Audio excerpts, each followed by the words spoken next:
Hello everyone and welcome to episode 25 of Ghost of Tsushima. Boy, the mic sounds a little bit weird today. Okay, hopefully it's fine. I hope everybody's having a great Monday to the extent that that is possible, and as I recall, we were angling in towards killing General Bartu because we want his armor piece. So let's actually go right back in there. Which button is it? There we go. Why I was headed in the wrong direction. Oh, here's a fun note, just so people know, and this might come up a little bit later. Sony is, how to phrase this? There's a notification currently on the PlayStation 5 saying, hey, there's a mismatch between your cloud version and the game version. And the cloud version is newer than the one that's here on your console. And I don't know what that means because this is our current game and this is exactly where we left off. So rather than risking our save, I've had some bad experiences in the past with cloud saves like empty cloud saves overwriting my actual progress. So we might just turn off the cloud saving until this game is done. I am not super enthusiastic about losing a whole bunch of progress here as we, move into our late 20s in the episode count. I am pretty sure that we actually looked through all of these areas. Does it sound okay over there? Yeah, I don't know. The mic sounds weird today.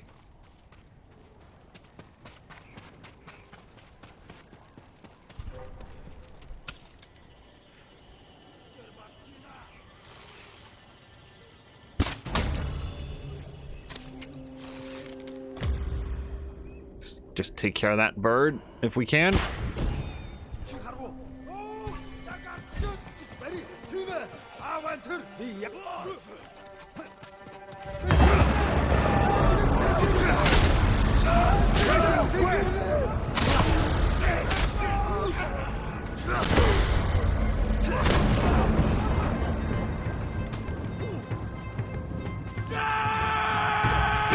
I admire your optimism, sir.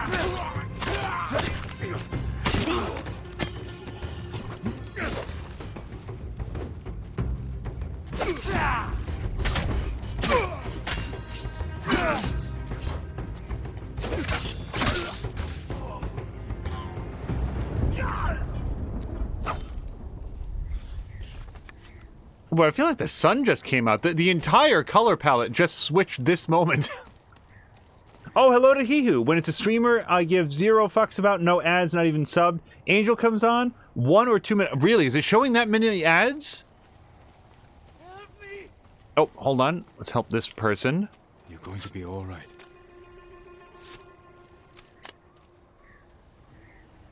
You saved me, my lord. I'm glad I got here in time. I've been looking for Mongol camps. Have you seen any nearby? They're clearing the forest, west of Morimaya Distillery. Soldiers and war dogs everywhere. Go south to Lord Shimura's castle. You'll be safe. Oh, hello to Tashir. Tashir, I hope you had a great Monday. So Tashir, if I forget to mention it later on, please do not hesitate to remind me about the upcoming release of your new album, and that's on the 15th. Do I remember that correctly? Also, hello to Patikin. Free again. And that's just because. Do I remember that correctly? I want to make sure that I say it correctly at the time. Boy, this place looks nice. This is like the Elysium Fields minus the fields. And the Elysium. It's really just yellow, but I still like the way that it looks. On his birthday, Tashir, I am so glad that you mentioned that. I had no idea it was also your birthday. Actually, I probably did know 1 year ago. That's the trouble with birthdays. They occur so far apart, it's easy to forget when they are. But yeah, we saw that, and I wanted to make sure that we get a chance to start bringing people's attention to it. Sorry, I'm just looking for... Do we think I can jump to those stones? I'm betting that we can. That doesn't look so far.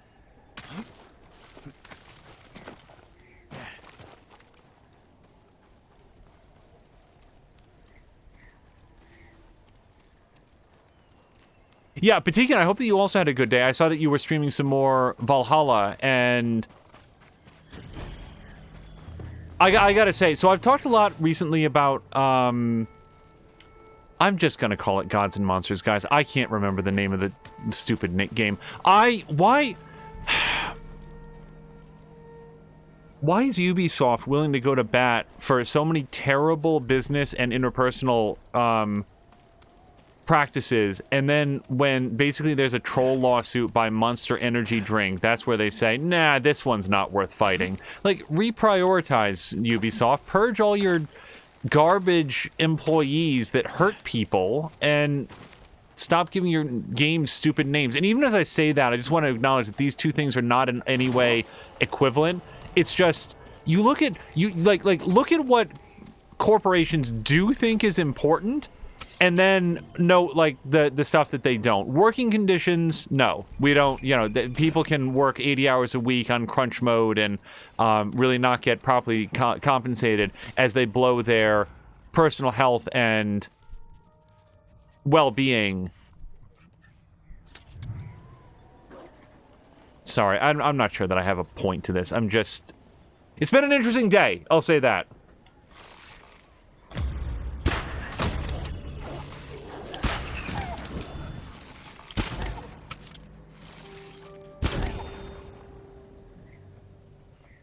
We feeling pretty good?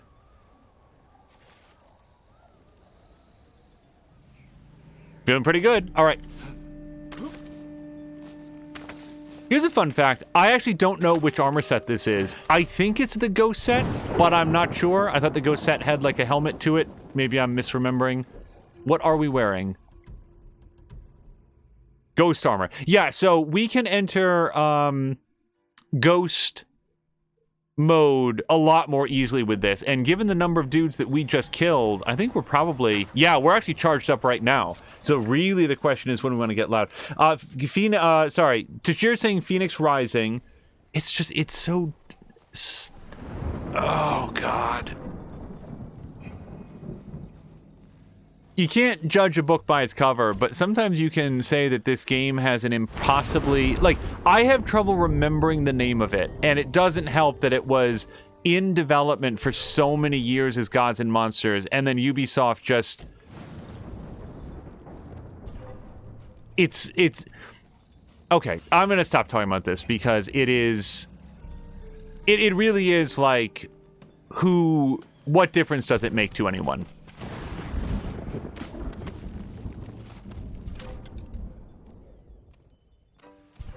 Yeah, I'm trying to get a sense for where these dudes are. Okay, so we've got 2 up there. That's what we're dealing with. Couple guys down there. Normally, you want to take out the guys higher whenever you can. Oh, no, there's 3 guys up there. One was standing in front of the other. Okay. Cool. So, I don't have a lot of great plans to take out 3 dudes, except to distract them and blow them up.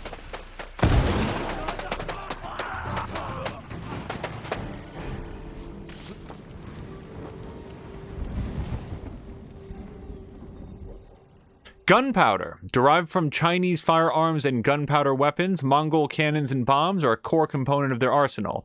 An illustration of gunpowder warfare in action, the Mongol invasion of Japan showcases many well-documented examples of explosive bombs.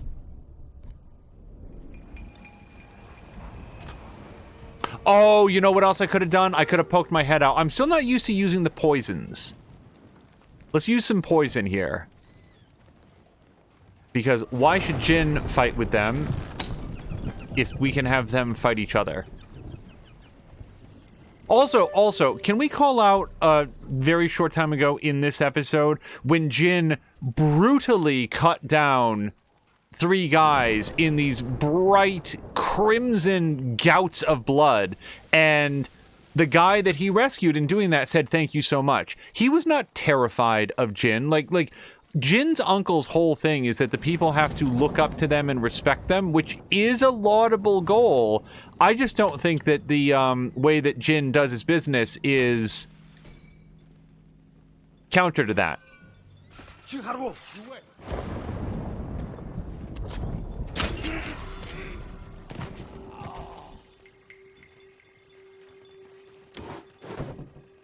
Oh, hello to Drienne. Drienne, I hope you also had a good Monday. Oh, records. Hold on. Timeout. We're just going to wait for it to advance. This is 31 of 40, by the way. We're into our last quartet. Conversation with the Khan 10. Soon the Mongol fleet will sail for the mainland. Khoten knows of the Oga clan samurai sent to bolster Lord Shimura, but he's confident they have neither the strength nor the numbers to alter his plans. For him, Tsushima is simply a place to resupply and prepare for the invasion of the mainland. Accordingly, his attention turns more and more to mainland Japan. I did not have to explain to him the divisions between the Emperor's court at Kyoto and the seat of the shogunate, nor the power of those who rule without official titles. In fact, he drew a comparison to his own people, where East and West have split as a consequence of Kublai coming to power in China, opposed by his own brother.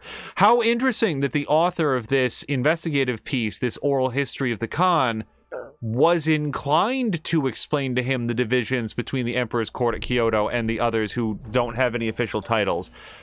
It's almost like this garbage writer is an active collaborator and is simply doing us the favor of documenting the degree to which they are collaborating with the enemies. I do hope that upon collecting all of the conversations with the Khan, we get to meet with the writer. I'd so much like to share my opinion of their work. Who is doing that? Oh, that guy right there.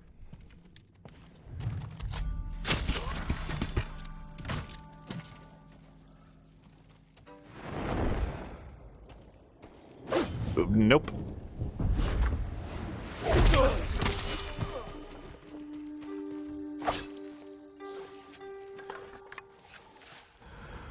Okay, so somebody remind me that the black powder cache is right there, because much later on when I'm trying to find it, gotta remember it's near the back stone wall. Yeah, let's take out the sentries. Oh, especially the guys up on the tower. Now, does that guy have a helmet on? Let's assume he does, as soon as I can see past the wind. Oh boy. That might have drawn some unwanted attention.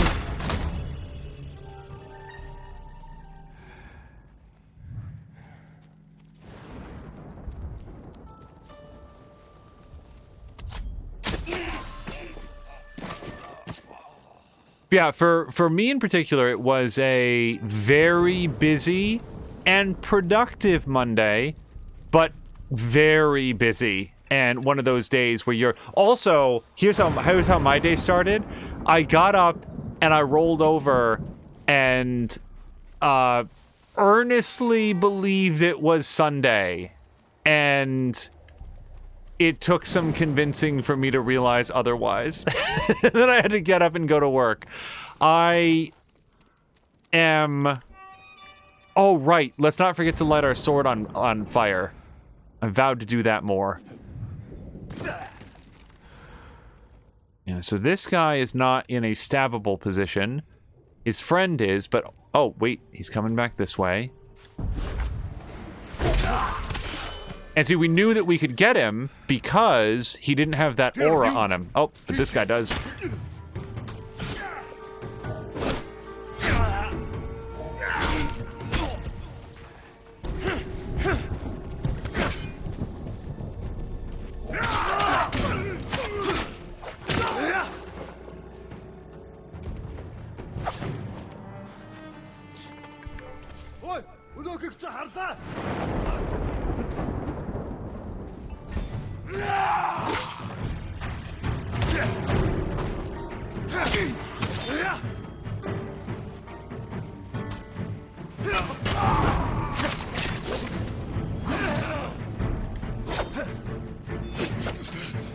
Oh boy.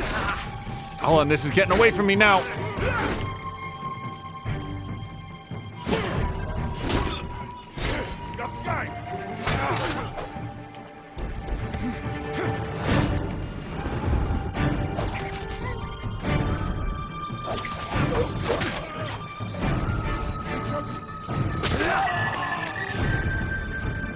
Hey, where are you going? Hold on, we're not done.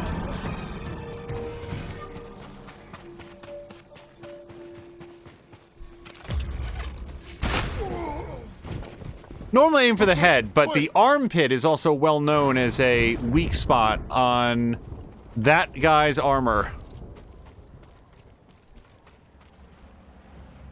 Tashir, we did actually get a chance to do a stream yesterday.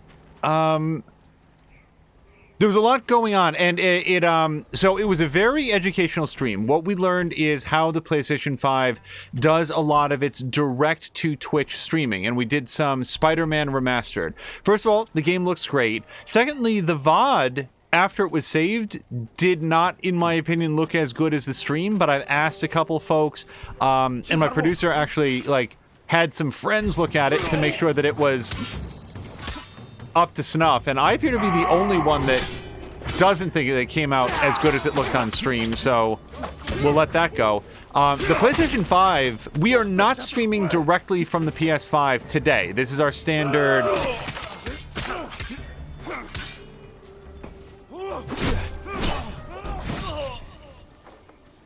Hold on.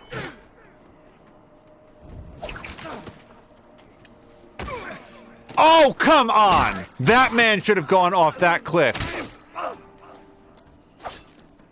I'm very disappointed in that kick, everyone. That's not the way that should have gone. Yeah, we need lots of resolve because I keep taking sabers across the chest.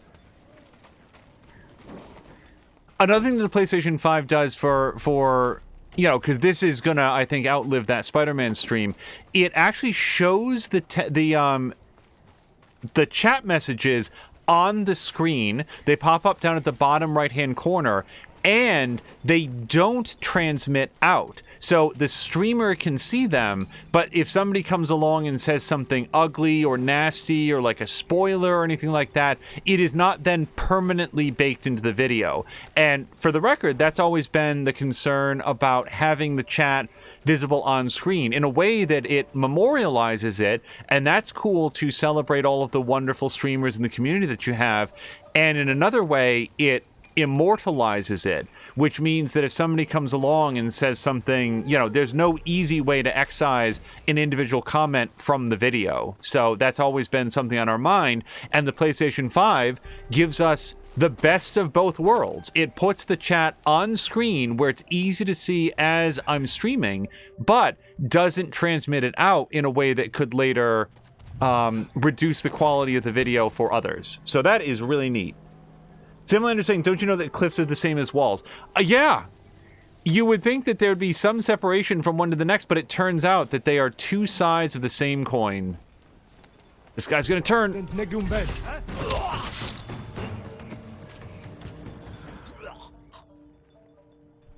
Oh, here's what we want to do. I want to draw this guy out with a wind chime, but then stab him before he opens the door. Do you think we can do it? Do it, do it, do it, do it, do it. Okay. It's interesting that he turned 180 degrees at the exact moment that I stabbed him, but oh, whatever. It still worked the way that we wanted. What I was hoping for was a stab to the face, because that's just the mood I'm in today.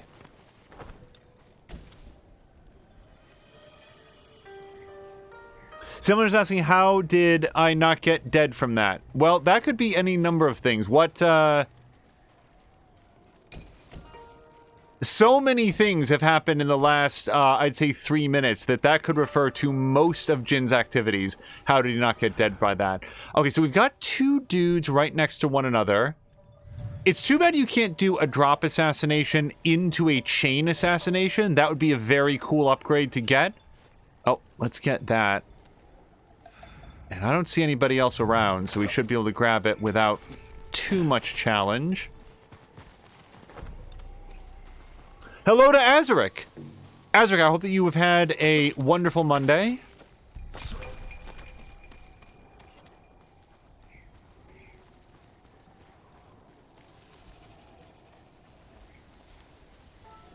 I regret that Oh, wait. Oh, well, that shut me up. Apparently, we can do a drop assassination into a chain.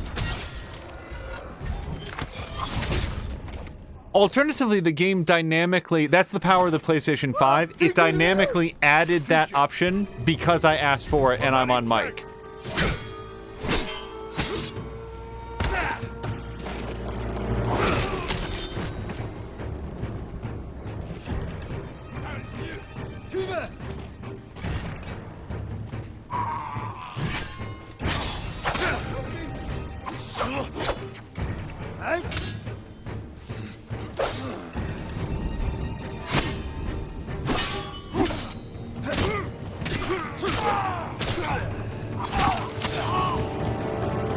Where'd your friend go? Oh, did your buddy take off on you? I should have kept a better work-life relationship, friend.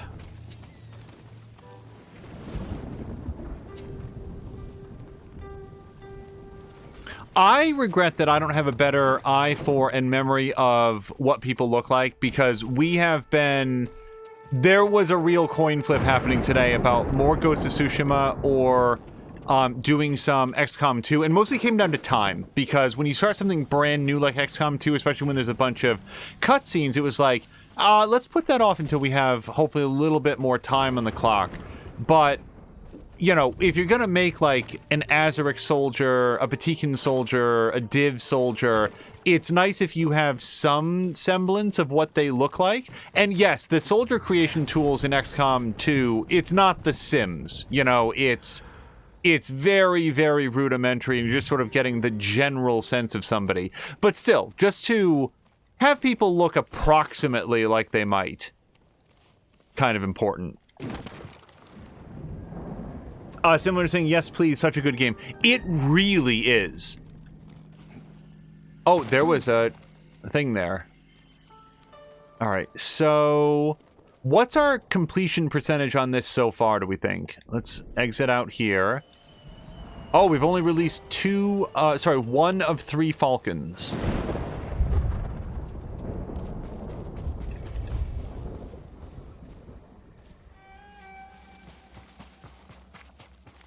But we had some PMs after, like, one of the last episodes, and I'm trying to remember what they were about.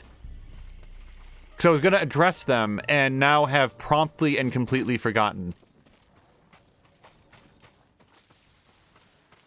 Drienne has mentioned in chat before that they are, I think...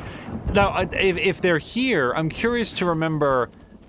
currently the manager of a bookstore or have previously been the manager of a bookstore. And both ways, I'm wondering how that's going these days, just because it feels like a lot of the bookstores that we used to have in my area have closed up shop, and it's disappointing. So you're saying that the character that we made of him looks awesome. Yeah, I was real happy with the way that came out. That, between you, me, and the wall, do you want to know why that particular, like, adventure didn't continue forward from that point?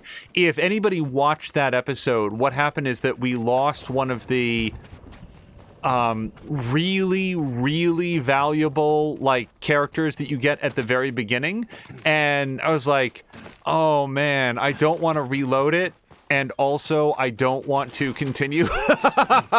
I was so bummed out. Okay, wait, I was wrong. Now we have to destroy the black powder cache, and it's not the thing that I thought. We have to do it last. Okay. Previously the manager, Drienne says, of a corporate bookstore and co-creator / manager of an independent bookstore, but not presently. Yeah, I was going to ask how that's... Oh, it's right there. That's good. So, here's a question. Can I just shoot it from here? Can I just shoot we've never tried, a flaming arrow right into that right now? Nope. Okay. Yeah, maybe I hit the wagon, but...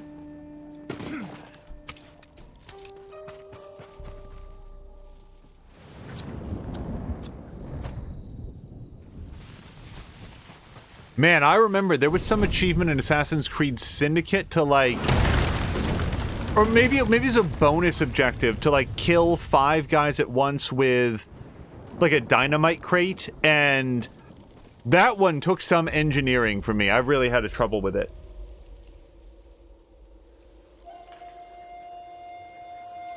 Hello to Mia and Drienne saying that things were going well at the bookstore until... the person who ran it decided they didn't want to be in the business anymore.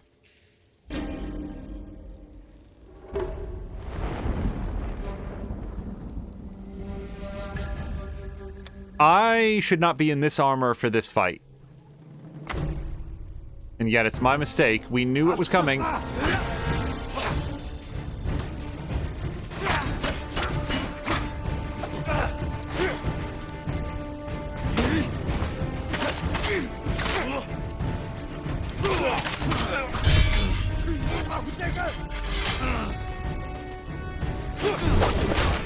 Oh, he interrupted my Mega Strike. I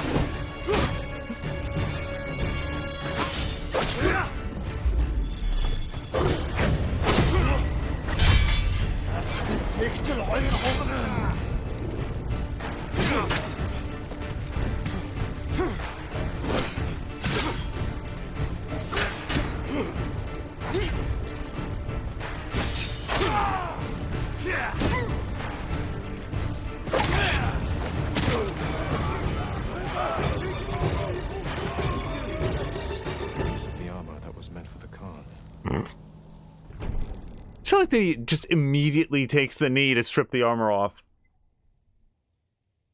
Oh, Samlander's asking, can you ghost mode him? As far as I know, no. So, for anybody wondering, certain things are not available in those dual scenes. There's no ghost weapons. That means no kunai, no, like, exploding bombs, no smoke grenades.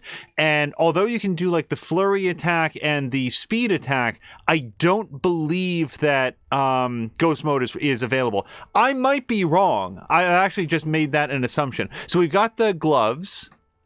Yes. And I think that's the third of 3 pieces. Oh, we forgot to turn off the PlayStation notifications.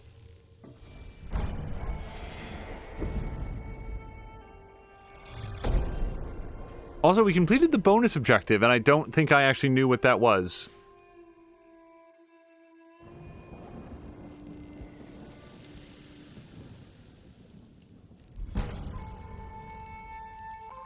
So while the people, I think, come back to this camp... Oh, no, they don't.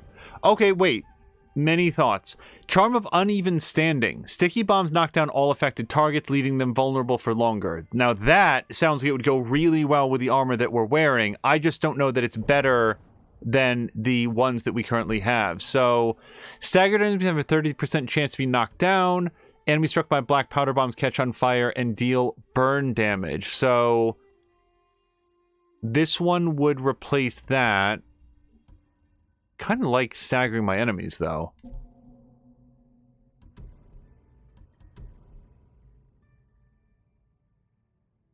Yeah, although this armor doesn't inherently do anything about staggering enemies. So, yeah, let's pop this out, and we're going to do the uneven footing one. Uneven standing, yes. Because this is our, like, use lots of ghost weapon stuff. Drienne is saying, by the way, bookstores need to sell other things with higher margins, such as board games, as theirs did, and also have events. Going to the bookstore has to be an experience rather than just about purchasing an item.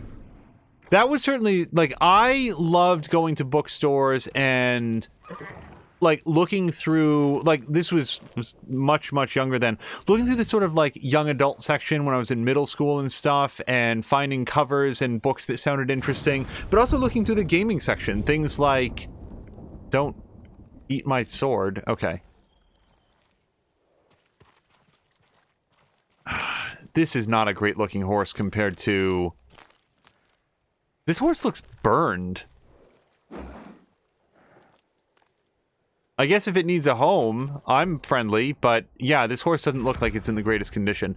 I want to spend my points, which is not done here. So we're down to, like, just exploration abilities. So let's go ahead and get the Winds of Health, and then the Winds of Inari, and then the Winds of Vanity. That's got to be an achievement, right? Oh, I'm sorry, a trophy. No, it's not. Okay, well... Simulator's saying, by the way, that's a good D&D character, you should steal that armor. I am more entertained by the fact that apparently his entire armor set was one helmet, a set of gloves, and a set of boots. And that's it. It's everything that guy needed. Oh, so wait, do we get to put it together now? Wait a second. Fit for the con. If I recover all the pieces... Are we... Wait, what are we doing? Oh, we don't have all the pieces. Okay, fair enough.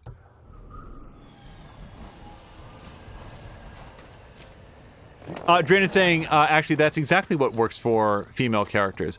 I still remember the review for Diablo the first Diablo that pointed out that this was the original review back when this wasn't really like as much of a topic of conversation as it is now. I'm going perfectly the wrong way. That the Amazon, I think that was the character class in the first Diablo, was refreshing because where a lot of women in video games like are taking off all their clothes, as you play further into Diablo, the Amazon is piling the armor on. And that was actually the character class that I played because I just like the idea of doing sort of a ranged character in a game like that. So I think I played with a lot of bows and so forth. I remember the butcher in that game, the first Diablo, being particularly challenging because there was no way that I could find to easily maintain distance. And that was what my character was all about. Didn't have any problem until I came across somebody that just wanted to cleaver me to death and was determined enough to get it done. This is... Okay, we're just gonna fast travel past this wall.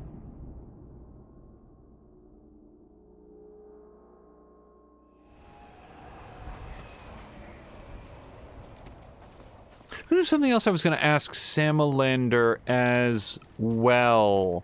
I think a question came up in Mia's stream. Mia did another episode of Grand Theft Mia yesterday, and I am not going to remember it right now. Yeah, do you ever have those days where you were very busy, you got a lot done, and yet still the act of it just sort of, like, took it out of you a little bit, and you're like, all right, I'm going to... I love it when Mia uses the expression, just breathe through my mouth. Just come here, relax, stab some dudes to death with awesome ghost armor, and also I should really switch to my traveling outfit. Okay, we've been yellow for a while. I haven't done the black outfit very much at all. Let's do that. And go back. I'm going to switch up that sword set, I think. Let's get a nice... Oh, I like that. Actually, that blue is a little bit vibrant, isn't it? I don't want black on black. Let's find something cool. That's okay, I guess.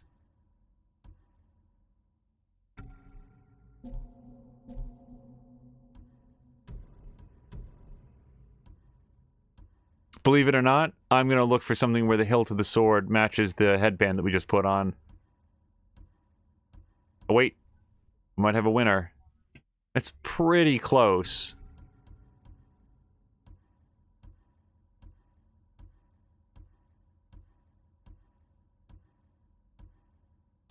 I think that might be it. Yeah, I think we're into repeats now. All right, we'll go with this. Sam Linder says these days he feels like he's got nothing done despite being busy all day. And Drian is saying fashion the true end game. Yeah, it really is. This is a point that Jim Sterling makes in his videos when people say of like loot boxes or microtransactions that it's, quote, like just cosmetic. But people care about the way that their characters look. And I certainly know that I do. Do you want to try to stand off these guys? How am I doing on health and so forth? Not great. So you know what? I could use the resolve. Let's do it. Face me!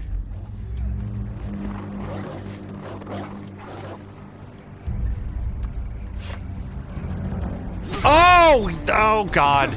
Sorry, that was both loud and surprising.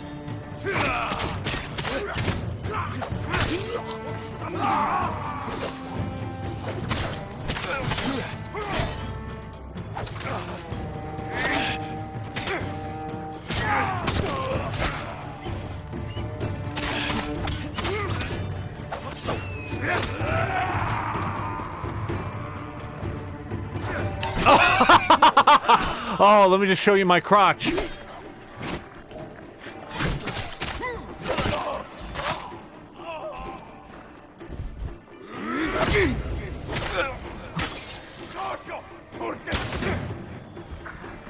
Don't bite me, puppy.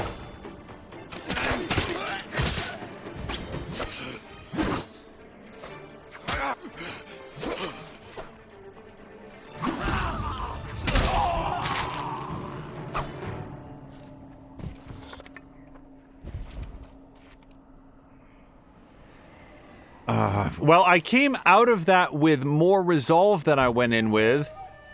It's not going to work out that way because now I need to spend that resolve on healing myself. But you know what? We're going to cheese this a little bit because I'm going to go to our Wolverine outfit, which is... Which one is it? This one.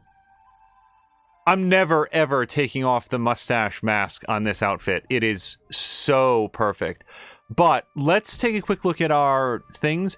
Staggered enemies might be knocked down. Staggered enemies provides uninterrupted melee attacks for 6 seconds. Yes. 15% health. Major reduces damage. Yes. Okay, so this is still our Wolverine set.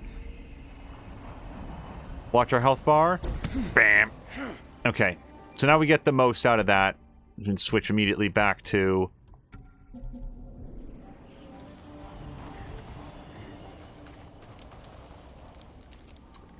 Mia is saying, oh, just let me show you my crotch, how Mia and Angel's friendship began. Yeah, that was a weird thing for me to approach you with in the McDonald's, but it's really worked out since then.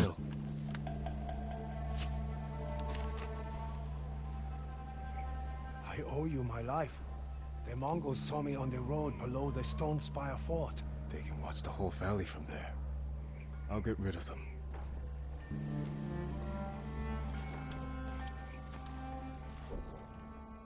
Alright, yeah, I think we can just head out.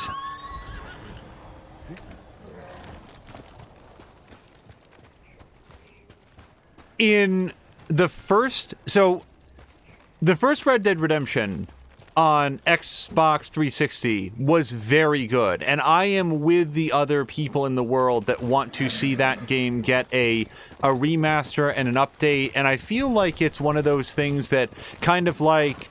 the Final Fantasy VII remake is percolating in the back end of Rockstar somewhere, and that we will eventually see that sometime this console generation, probably done in the Red Dead 2 engine, would be my guess, and this is pure supposition. But what suddenly brought it to mind, and I don't really like this headband, I'm deciding, what suddenly brought it to mind was... that game had an expansion pack, which was... cool and very weird. It was the... Does everybody remember this? The Zombie Outbreak expansion pack, where it was still Red Dead Redemption, but also there were zombies. And what, like, you could find and tame the horses of the apocalypse and ride around like a burning, like, skeletal horse. I really loved so many things in that thing and did not finish it. I think it was just Red Deaded out at the time. But what a weird project.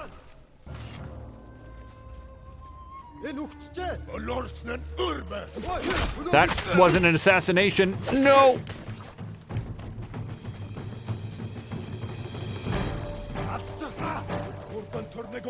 Wait, now I lost them too.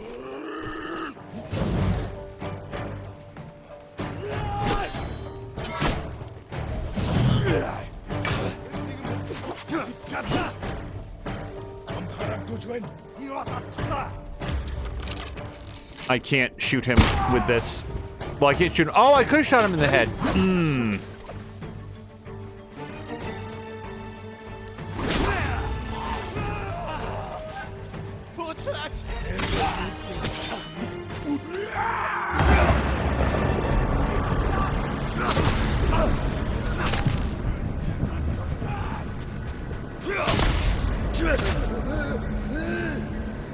But just what suddenly brought that to mind was that Jin's horse looks kind of burned, and it was occurring to me, what if there was a system in the game where the more, like, ghost stuff that you did...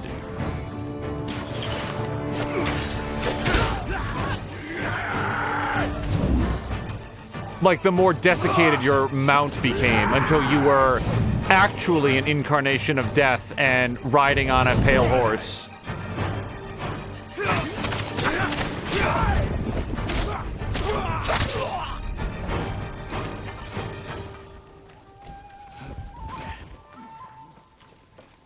Now hold on, someone was shooting arrows at me. I know because I saw one go past and I felt very fortunate that I didn't get stuck. Where is the person that did that? It wasn't that dog. That's weird.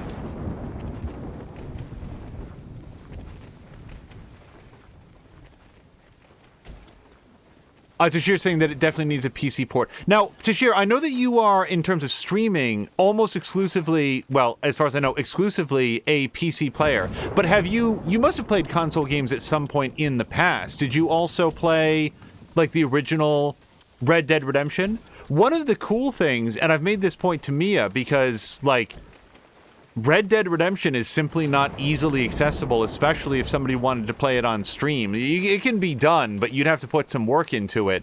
And Red Dead 2 is a prequel, so you can play it and not worry about it. And I will note, as we're talking about this topic, neither of us here have played Red Dead 2 yet, so please, nobody, like, chime in with a bunch of story details. It's just of note that Red Dead 2, which is so much more available in our modern era, you can just go ahead and play and not worry about the fact that it's a sequel, because it's not. And on that note, I'm glad that Rockstar did that, because it works out better for folks who can't play the original. Sam Leonard's saying of Dragon Quest VIII. Now, is that the one? That's not the one you're currently playing. I have trouble. So, oh, hold on. Hide. We're just now learning about leather and hides are used by the Mongols for a variety of applications. Everything from straps, strings, and baskets to boots, saddle flaps, and even painted wall art are fabricated from the animal. Which we've been seeing throughout the entire... Like, what was it about this specific one that suddenly made Jin realize this?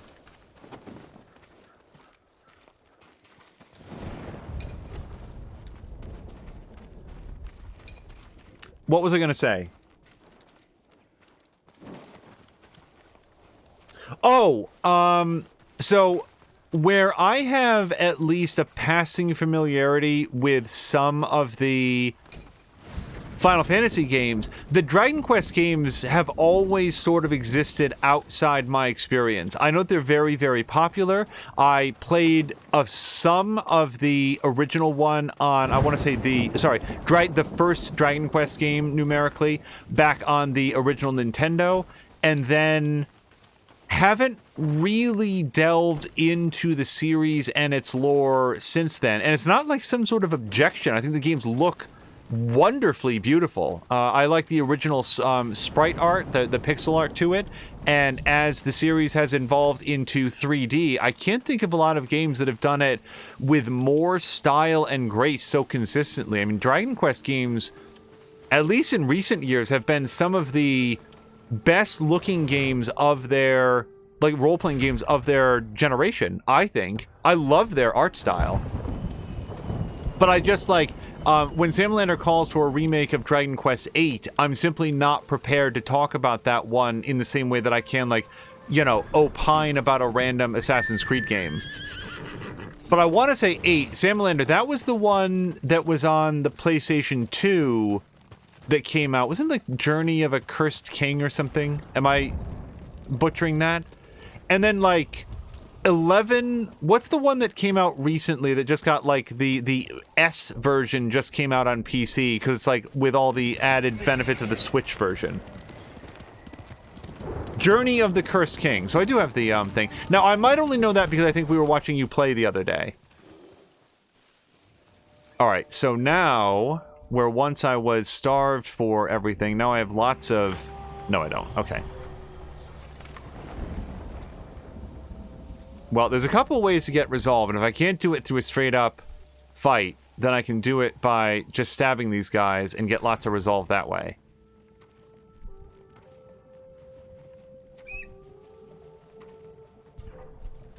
Wait, what do you see? I am not visible. I'm dressed entirely in black in this bright white field. What can you possibly be seeing of me? So, I don't want to spend a lot of time on figuring this out. Let's draw off that guy.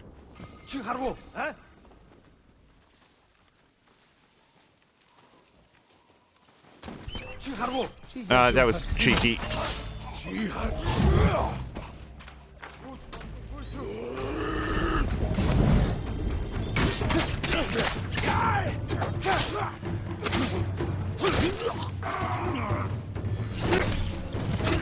Okay, I don't think he hit me.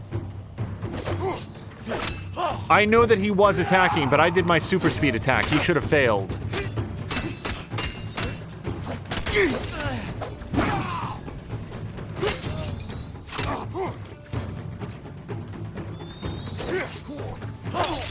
Wow.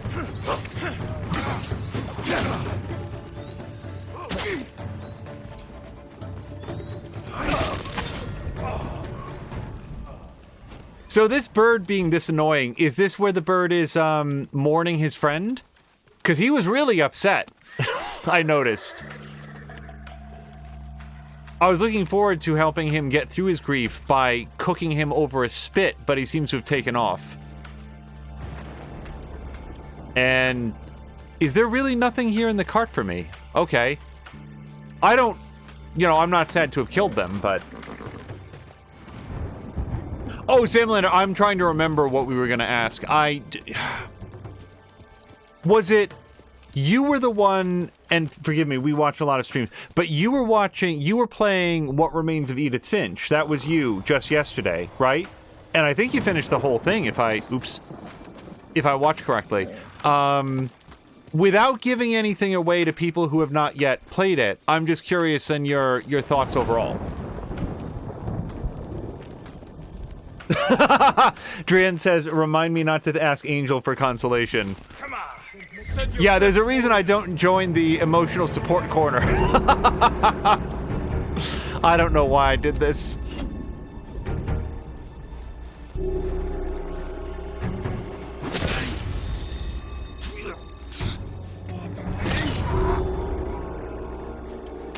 Oh, yep, see.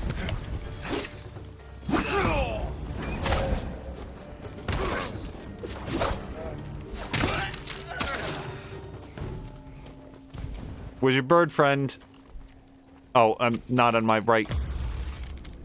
This is just... Oh, no, it's too blurry. I couldn't draw a bead on the bird.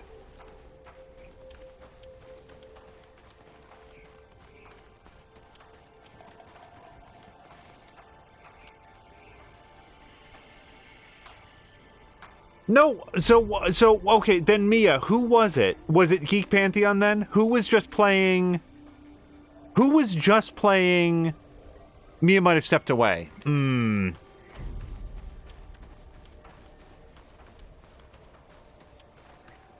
It must have been Geek Pantheon then. Because I know you were playing Factorio, but I thought that yesterday... Clearly not. It does not matter what I thought. In my head, I thought that there was a break from Factorio and that you were like, let's do something completely different. We're doing What Remains of Edith Finch. It must have been the Geek Pantheon then.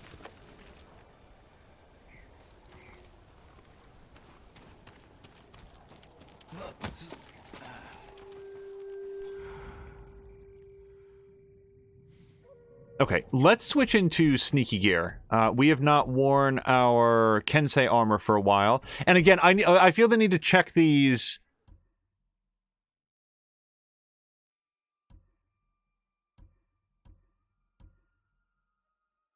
Huh. Is this... No, this is... I think this is the wrong set. Outfit. I was thinking of Ronin attire. That's the one. That lets you sneak around more. So let me just look at it real quick. Yes. Okay. Yes. What's this one? 25% gain to resolve? There must be something better than that for, like, sneaking around stuff.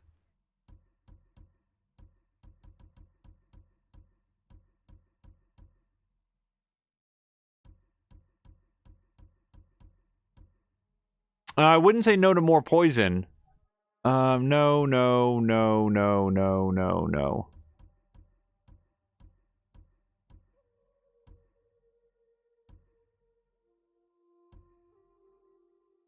Charm of Shadows works better. Let's put that in for now, but I want to continue looking through this. Burning an enemy has a 15%. I feel like I haven't been doing enough of that. Reduces enemy detection speed by 15% and increases resolve gains by a moderate amount. Yep, there's our one. Okay, so now we've got really sneaky stuff. Okay, so we're gonna rescue 4 hostages and kill an enemy with a shoji assassination. Now, that's the one where we stabbed them through the door, if I remember correctly, yeah? Okay, well, there's no doors to this building, so we'll just do a regular assassination. That person is too visible to his friends.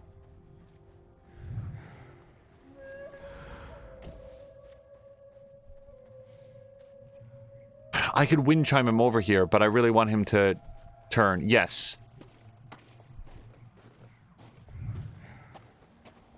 Ah, screw it. Hope it fall behind these barrels. Not be visible. Now look at all those guys just gloating over that prisoner. Let's try to take out all their entourage around the edges and leave them completely alone so that when we burn them to death, there'll be no one to come put them out. Oh, Samlander is confirming that Shoji is a door. I did not know that.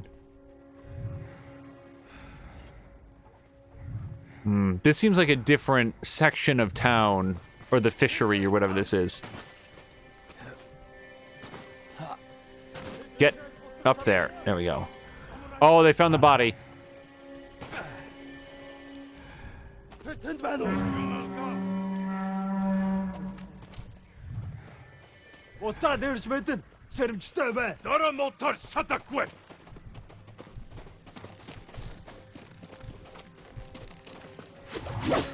Okay.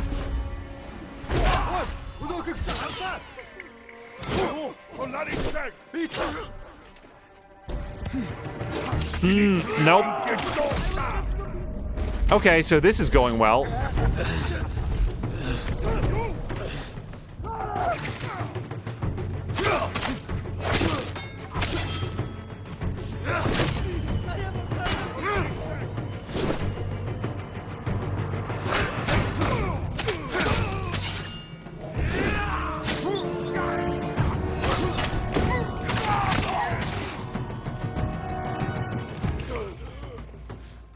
Oh, hello to Aleknax.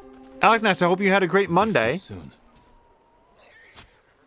I also hope you get some time off for...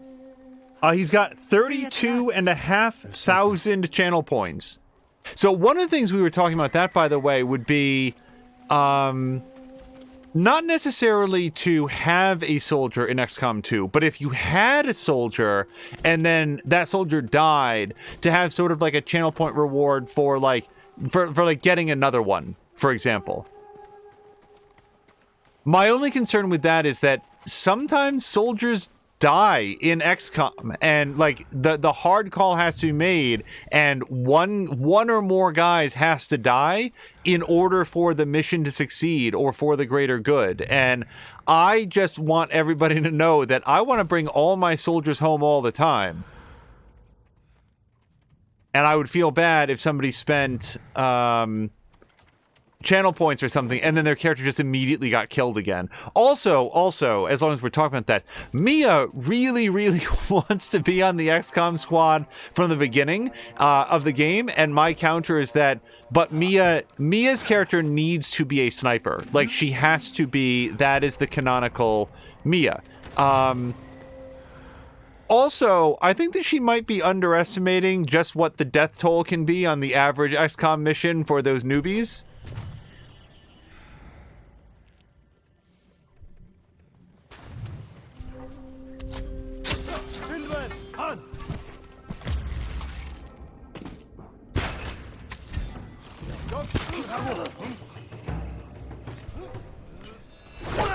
I don't even know what I was swinging at, frankly.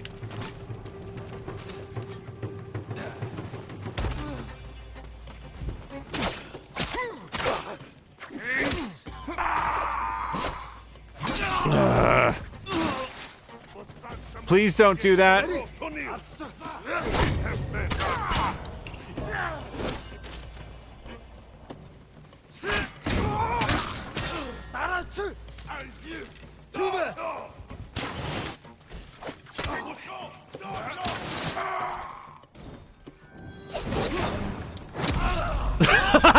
Oh, he's so afraid of my sword, too. Now I'm just burning my own face off.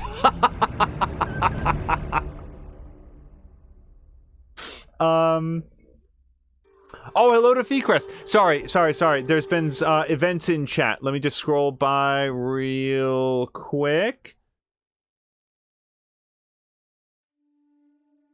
Bum. Hold on. So Shoji's a door. Drian has 85,000.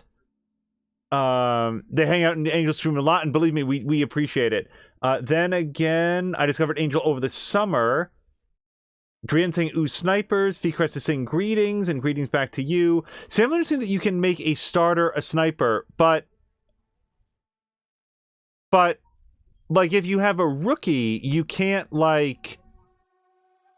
dictate from there, can you? Like, they're going to... So the one thing that you can do in XCOM is you can send them to, like, the training academy, and you can dictate what they're going to pick up from there. But in terms of, like, the very beginning of the game, there's no way from there to know, like, which rookie is going to be a sniper versus not, right? And this is a question, because I could be turned around on it. Similar thing, I thought you could choose when they upgraded from rookie. Unless there's been a patch, or it's one of the, like modifiers that you can add to it. Characters will upgrade from generic rookie to a semi-randomized class, and you can only choose it if you send them to training in the base. Then again, there are things that I don't know about the game or sometimes forget, so I may be wrong.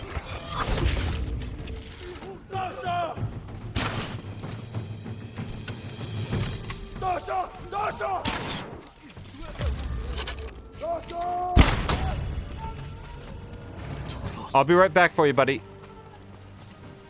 Oh, where'd the other friend go?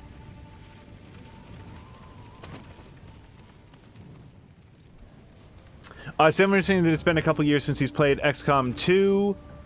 And hello to Mormaru.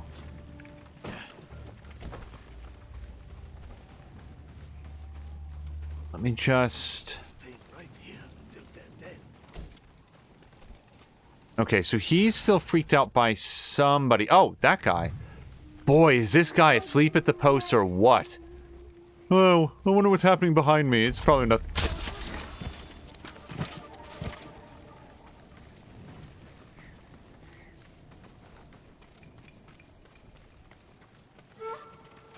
Hold still.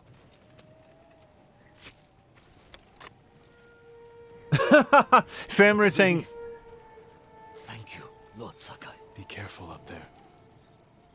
Also, I just wanted to appreciate the fact that I haven't been paying rapt attention, but I don't feel like we've seen a lot of duplicates in the NPC faces. They're probably there, but every time I, like, notice one, it is not one that I've noticed before. Then again, Knights of the Old Republic was pretty famous for having the exact same NPC appear over and over and over again, and I gotta say, I never noticed. Oh.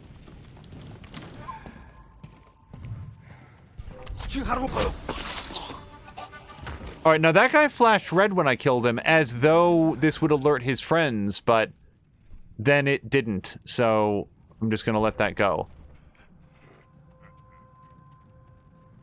Oh, I have to do a door assassination. How are we gonna do that with this dead body here? We'll just lure them to the other side of the door. Hold on.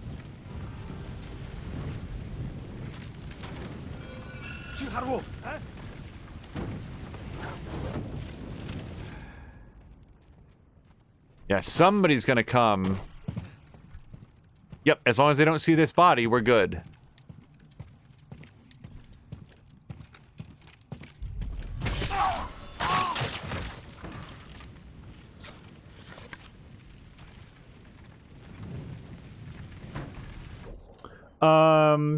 Feecrest loves...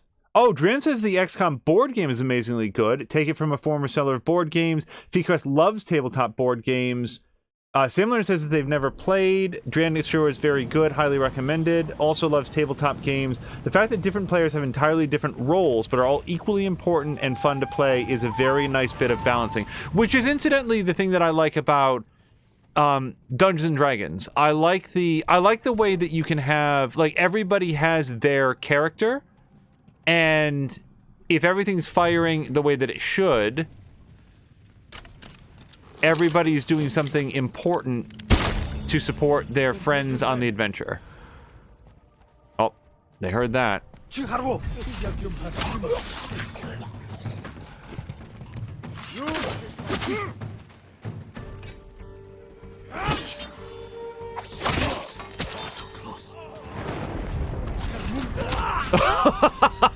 Oh, he walked into the wrong room.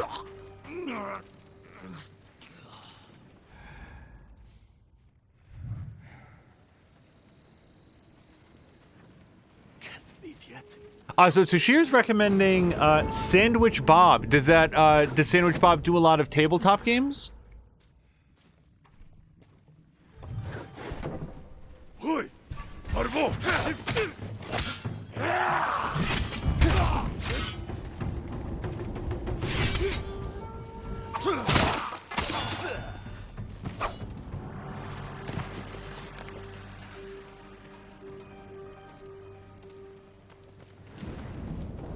Tashir's saying that he's not really into tabletop, but their reviews and lists on those games are awesome, and the channel's been renamed. Also, Dran is asking if Fikash has played Scythe, and I have not even heard of that. I do know that there was some board game, and if somebody mentions the name of it, also, why is this happening? I need your help. Oh yeah, I'm gonna help you. I just don't know why there's a whirlwind of fireflies here.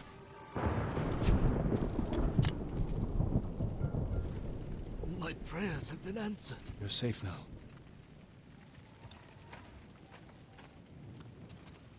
There was a board game that was widely described as being like a tabletop version of Master of Orion. And I don't know if it was like the original Master of Orion, but probably more likely than Master of Orion 2. And the only other detail, I don't remember the name of it, but I remember that the description, like I remember reading that you needed to have basically 4 dining room tables pushed together in order to have enough tabletop space to lay this guy out. They had a really, really big board. I like board games a lot. I don't like card games, or more specifically, I feel like I'm incapable of learning card games. Every card game I've ever learned, the knowledge was gone in a day, and then I would have to like completely relearn it.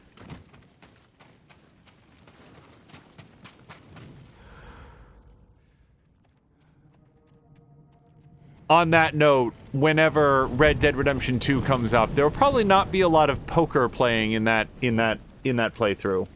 Similar says you probably don't play them often enough. Yeah, probably. Adrian is also recommending hello to Geek Pantheon. So Geek Pantheon, was it you that was playing What Remains of Edith Finch yesterday? Because I thought it was Samalander. And that's mostly owing to the fact that we were watching a whole bunch of streams yesterday, and after Samalander said, "What are you talking about?" I feel like it was probably you instead. Alex is asking even Uno. I mean, the thing with Uno is that the rules are straightforward enough. It's basically just advanced go fish, that I can relearn it pretty quickly. But like, yeah, so here are the rules of Uno, if I remember them correctly, and I don't think I do. Do you deal out all the cards? No. No, you deal out like a hand of like probably 15 or something. I don't know, a whole bunch of cards to all of the players, and then everybody puts away their pairs. That's gonna hurt.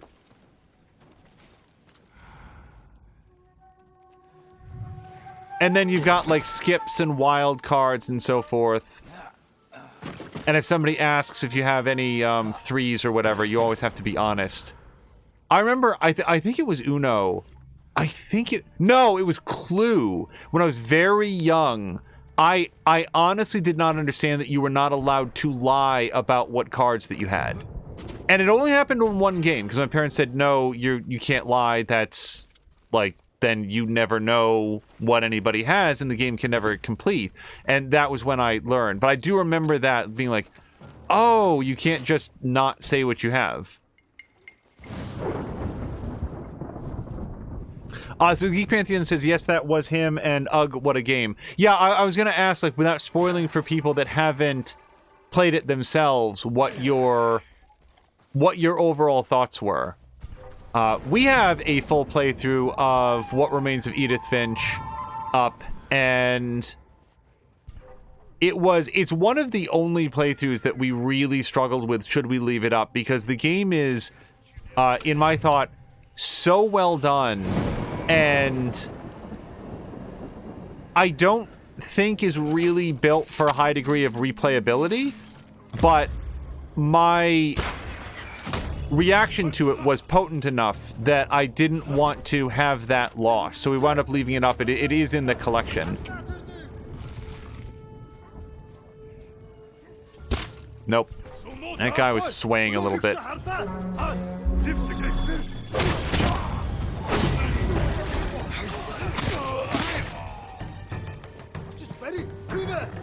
Hey, can you guys get real close together for a second?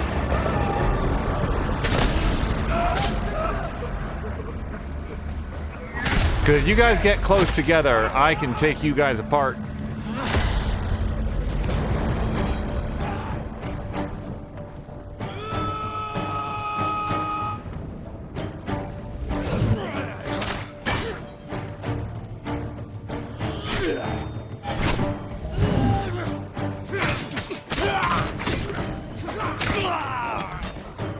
We don't have to do this, dog. You can walk away.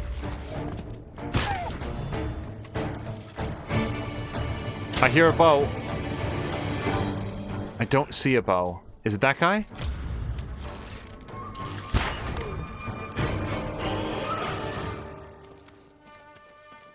Please help! You're going to be all right.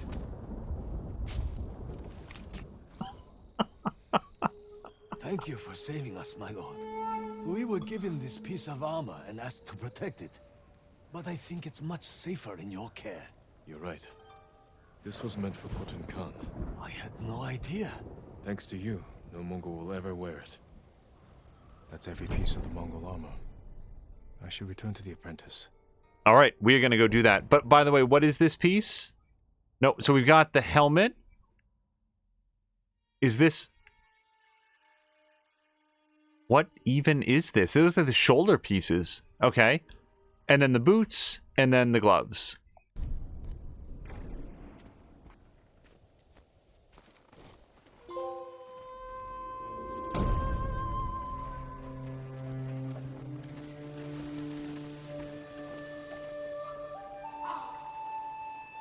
Yeah, Mia, when Chivalry said geek panties, I thought, you know, at first I wasn't sure if it was an autocorrect from the phone, but I figured that was what he meant. All right, so we are going to select that, but then, oops, we're going to go to gear and outfit and this and switch back to our traveler's attire because I'm reasonably sure that we heard from Corrosive Firefly here. No? He doesn't have anything to say? Pauldrons. Thank you, Aleknax, for the shoulder pieces. Oh, sorry, what I was laughing at is... Sam Melander asked, is What Remains of Edith Finch that game with the baby in the bath? Which is just a funny description of anything. My lord.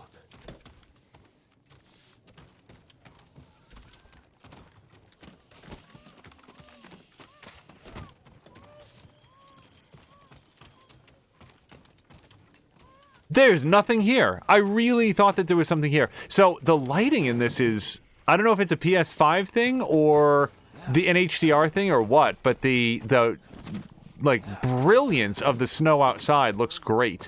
Somewhere And Firefly is not saying anything at all, so I think we're ready to go.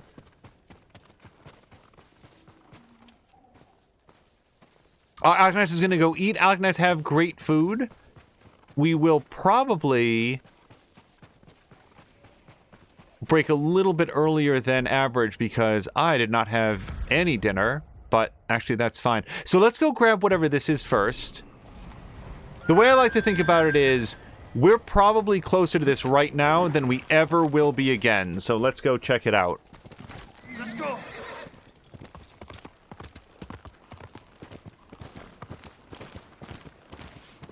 Oh, also, because sometimes we like to talk about current events and so forth, reviews are out for Cyberpunk 2077, and it seems overwhelmingly positive, which is not surprising. Also, it was, I think, oh, Mia, eyes front. We're at a bath. Hold on a second.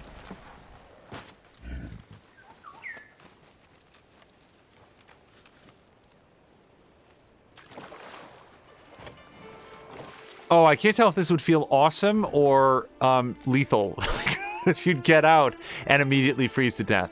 So, I'm pretty sure we've already reflected on Mongol invaders, so...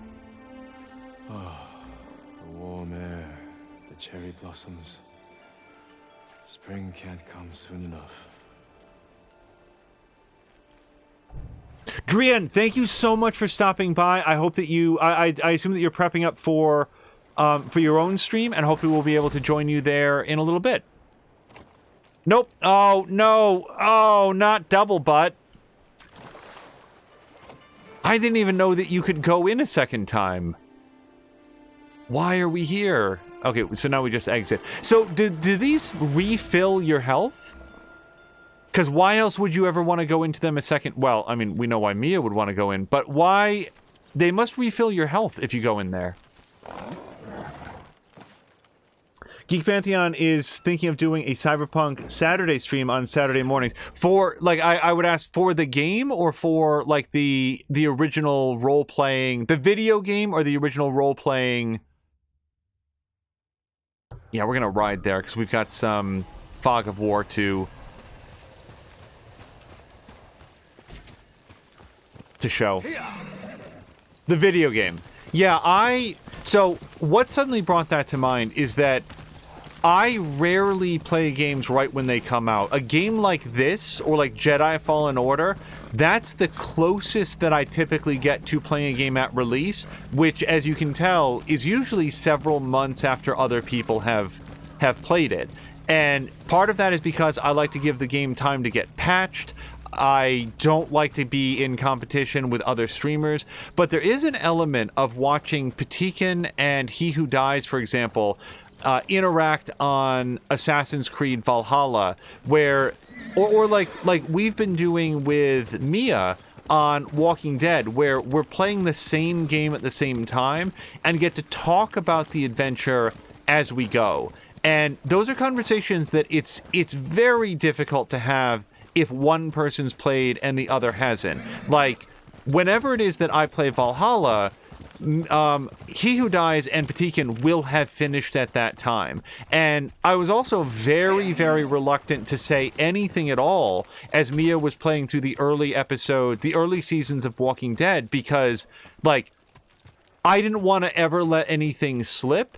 And it's easier with the gift of hindsight to say, like, you know, to think of, like, what would have been the best thing to do. So, but now that we're playing the final season together and we're experiencing it all in pretty much real time, it's so much easier to have those conversations, because you can be like, oh, I just didn't think of it that way. Like, here is a totally non-spoiler example of this. For episode 3 of the final season of The Walking Dead. No spoilers, I promise to everyone. But Mia and I effectively made every major decision perfectly the opposite of each other. And I cannot stress how little information we have about what the other is doing, because we play separately and don't discuss it until after both have played. So the fact that we managed to do everything dead opposite. And then we got to talk about it afterwards, and like it was just so interesting to hear her outlook on it. And I'd always want to be sure not to like, well, here's what I was thinking, but just I just hadn't thought about it in that way, and it's been a lot of fun. And that's sort of going to be missed out on something like Cyberpunk, because I'll probably play it a year after everybody else. Okay, I'm just trying to think of what kind of gear do we... Oh, so this will increase the standoff streak by 2. Let me make sure that my parries, and perfect dodges are available. Yeah, let's stand off.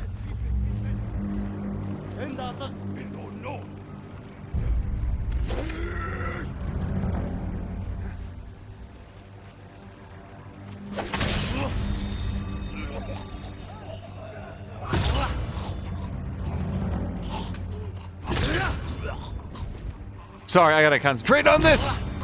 I did not see that guy.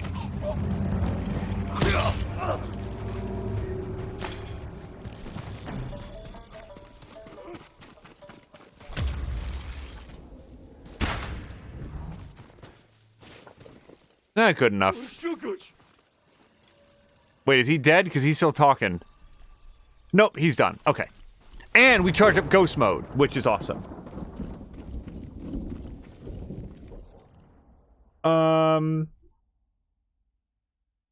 Okay, so let's look back, because I did, in fact, miss your summation, Geek Pantheon. So let me just read through real quick.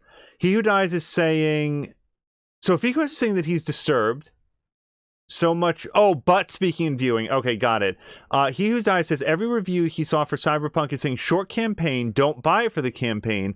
The game is designed to be a living world, and that's where the gameplay really comes into it. They say wait for the patch because lots of bugs at the moment. Okay, I have not read them in completion, so that is some good context. I don't like reading a lot of reviews for a game that I'm going to play, because if I already know I'm going to play it, I want to come to my own assessment of it.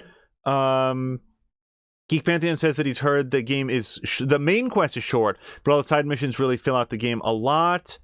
And... Mia shouted him out, and he who's been here the whole time, which is cool. Wait, what did Alec next says? What was LOL? Oh, I missed it.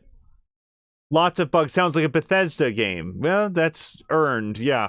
And then, so Geek Pantheon, what certainly draw my attention is that I did miss his assessment of Edith Finch. Beautiful game, incredible story, absolutely needs a content warning at the beginning.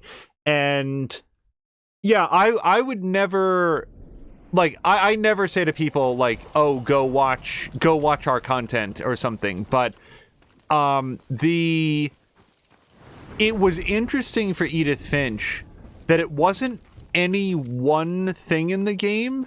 It was the totality of the experience and the tone that it so successfully managed to establish.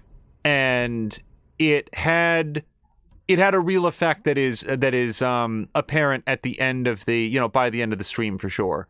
I'm throwing in a tire again. You know what? But let's switch up what it looks like. Sorry. Go here. Yeah, we've done Noble Wanderer for a while. I really, really dislike the brightly colored versions, though. Stormwalker. Let's hit it.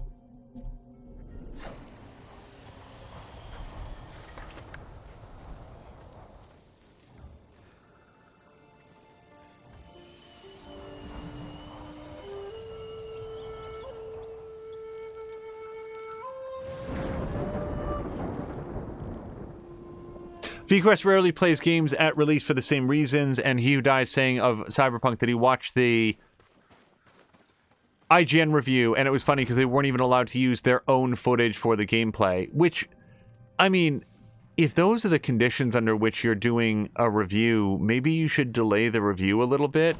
I'm learning about this for the first time, but that doesn't seem good to me.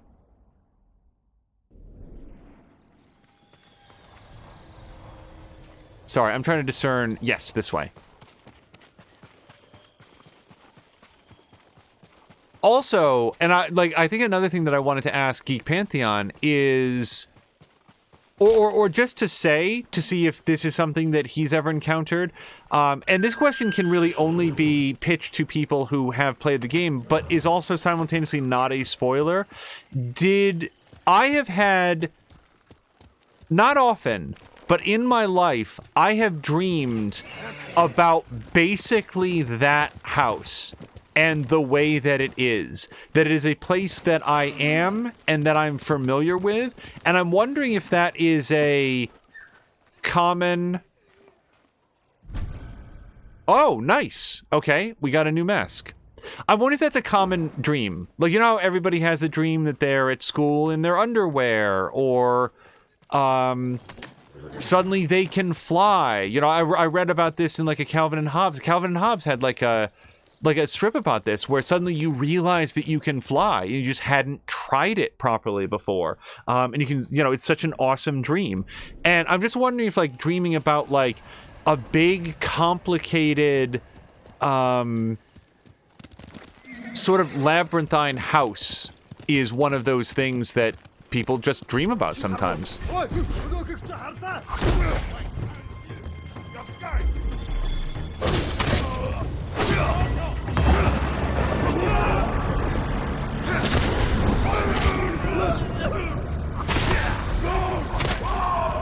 All right, of the two, Spear Guy definitely gets it.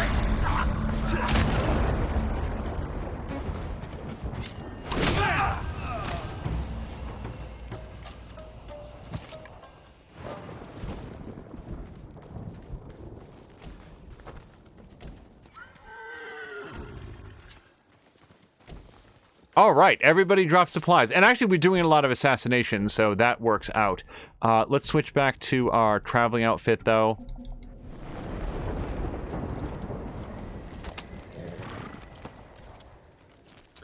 He who's never had a dream about that or anything similar. Most of his dreams are nightmares and horrid ones. That's awful. Azric saying, you spaceman spiff. Yes, Calvin and Hobbes...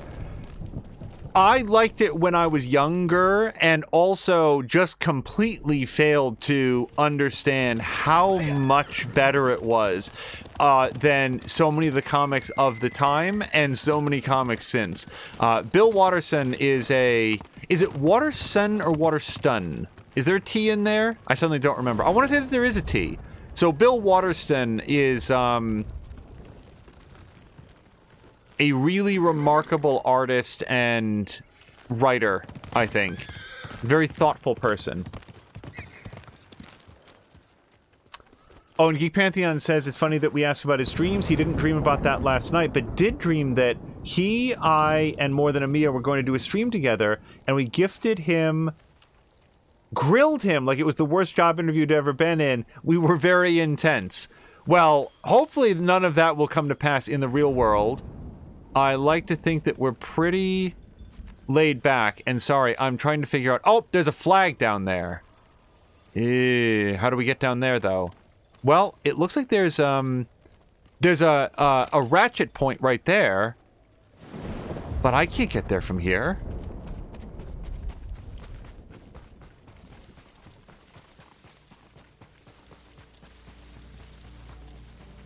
Hold on a second. We gotta find a way down to that.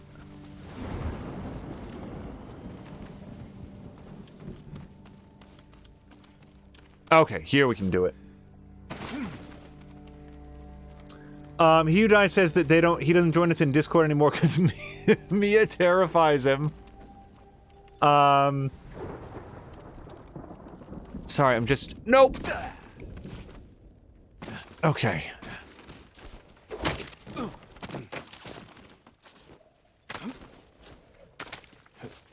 One thing that I haven't really ever talked about is how well like the climbing and parkour does, because they don't even have you press a button.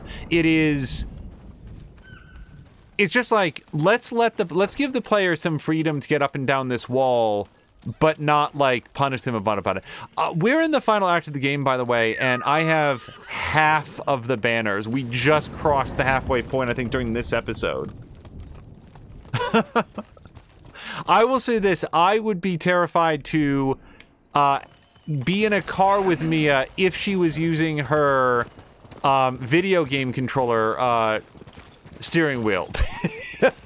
Because that, wow. Sometimes she can thread a motorcycle between two cop cars on the highway coming dead at her and she's fine, and other times she can't stop ramming things for love of money.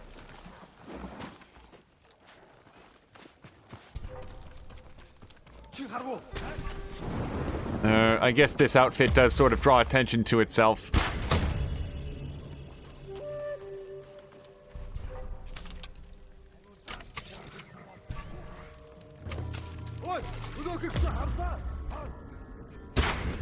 Nope.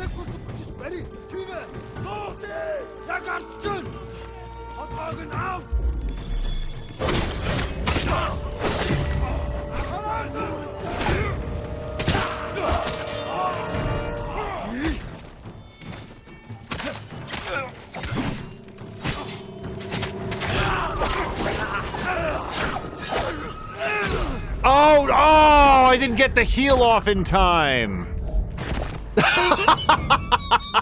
That's our first death by dog. That's the first time that a dog was given the kill shot. That's awesome. They didn't even have enough respect to hit me with a blade. They just sicked their dog on Jin. Oh my gosh, Geek Pantheon broke 1,000 subscribers today on YouTube. Congratulations. That is a major milestone. And you know what's interesting? Like, when you hit 100, you're like, wow, 100. And then you hit like 700. Somehow it doesn't hit as much until you hit 1,000. And then like the next metric is 2,000 or whatever. But like, no, man, like 1,100 is still great. Like, I hope you continue to grow. And that's the thing about, like, they say about YouTube, that like the growth is geometric. So it takes so long to get your first 1,000, but then like just by word of mouth and engagement, it starts pushing you up, and then the number starts growing more quickly. But yeah, Geek Pantheon, congratulations.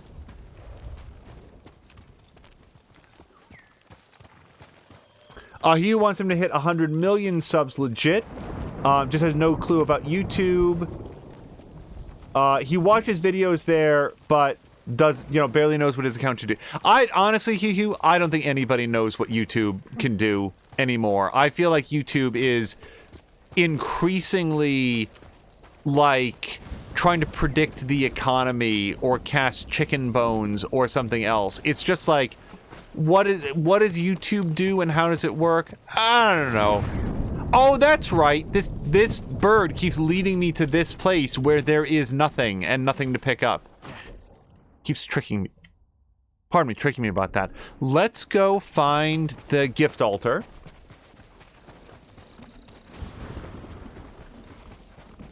See, I'm understanding that growth in all social media tends to be geometric. Yeah, and that's the thing. I feel like sometimes there's a lack of understanding around that when I see people like my producer had a friend. Boy, this is going to be interesting. A friend whose daughter started doing daily, I think it was daily YouTube streams for charity. And it was going to be like streaming every single day for 30 days towards raising money for St. Jude's, as I recall. And I want to say that at the end of that, she had a significant number of subscribers, but because it wasn't as high as I think that she had been expecting based on like seeing other people that have like vast amounts of subscribers, either that or she just decided that it wasn't for her. My sense was that there was disappointment over how much the channel had grown when I looked at it and said, in 30 days, that's how many you got? Like, that's astounding. And it's like, I feel like what she didn't see was that rate of growth was going to arc up with increasing speed if she kept at it. That's all.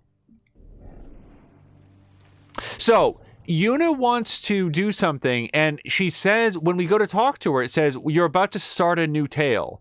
I can think of no reason not to start the new tale, except I just thought of one. We want to build the armor, remember? And where is that on the map? Also here. But it's not Yuna, it's someone else. All warriors stood against the living and the dead. Spirits bound to this world. Nope. No, I'm headed the wrong way. He Who Died says, next weekend he has to help his child open a bank account and fill out her affiliate papers for Twitch. Didn't even know that she streamed. It's awesome that she does, and that you're going to be there to help up with the bank account. One thing, so this is an open piece of advice to anyone. If your daughter or anybody else elects that they are going to start accepting tips from chat, where am I going? Hold on a second. Okay, it's over here. There it is. Okay, I couldn't find it. My recommendation is consider leaving the money in the account for 4 months. And I know that sounds like a really long time, but chargebacks have been a thing on Twitch lately. Seems like what's been happening with certain channels is they get donations. The donations are very generous. The donations are made by stolen credit cards, and then they have to be refunded and charged back. And the thing is, if you're taking that into like your PayPal account or whatever, and then you withdraw the money, suddenly the chargeback occurs and you're in the red. So we, as far as I know, unless there's some back end way to do it, don't accept any sort of like direct tips on Twitch. I feel like people should direct their Twitch tips towards channels that have it more as a full-time job. But if we did, we would leave that money untouched for 4 months, since that is reportedly the statute of limitations, any sort of chargebacks, and that way you can just make sure that they are legitimate and weren't with any sort of stolen credit card or anything like that. Random unsolicited tip of the day as we go turn in our armor here. My lord, did you find the armor? The enemy will never wear your master's work, and the Mongols paid for his death. It eases my pain to know his killers won't hurt anyone else. I just wish I could learn from him one last time. You can teach others. You're right. I'll take an apprentice. Make sure my master's technique lives on. Here, let me adjust the fit.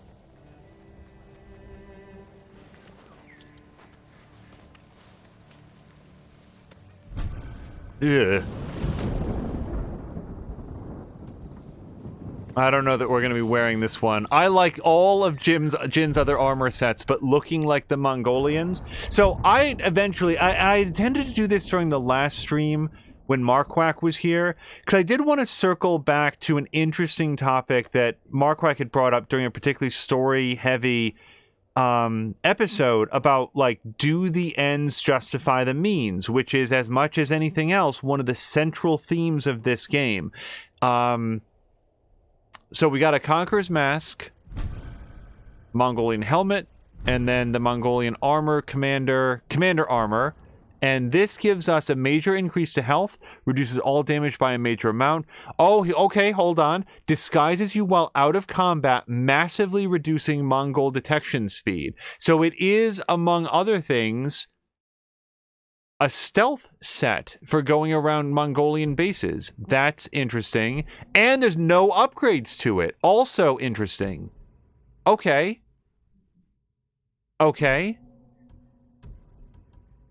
I don't really want to wear this, but at least the game acknowledges that it makes you look like one of the invaders, and based on everything that we've seen of the characters in this game, like specifically at this point in history, I don't want to be associated with them. But yeah, okay, let's see what we can upgrade here.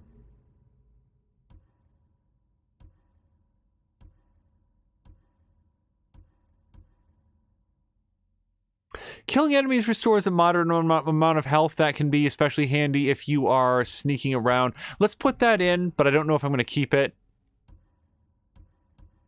Slowly recover health while out of combat, actually, because that's better. Because if we're sort of like walking around, but then again, when would we be out of I don't know. Let's put that in. We don't have that set that one on any other one. All right, let's see what else we've got in here. It's never a bad one. No. Now, this could be very useful here because we could, like, lure somebody into the grass, go in and kill them and not get caught doing it with this armor set specifically.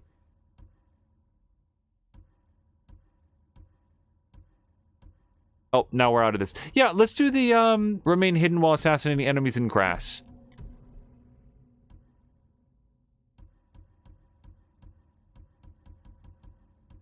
Oh, you know what I'm going to do with this set? You know what I'm going to do? We're going to stack up all of the dual destruction ones. All of them.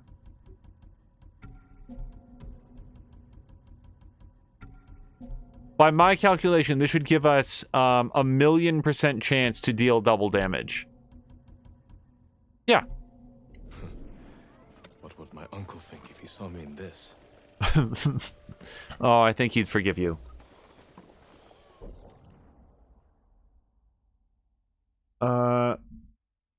Sorry, I just wanted to circle back real quick because Sam Lander was agreeing, any sort of tip money, leave in there for 6 months.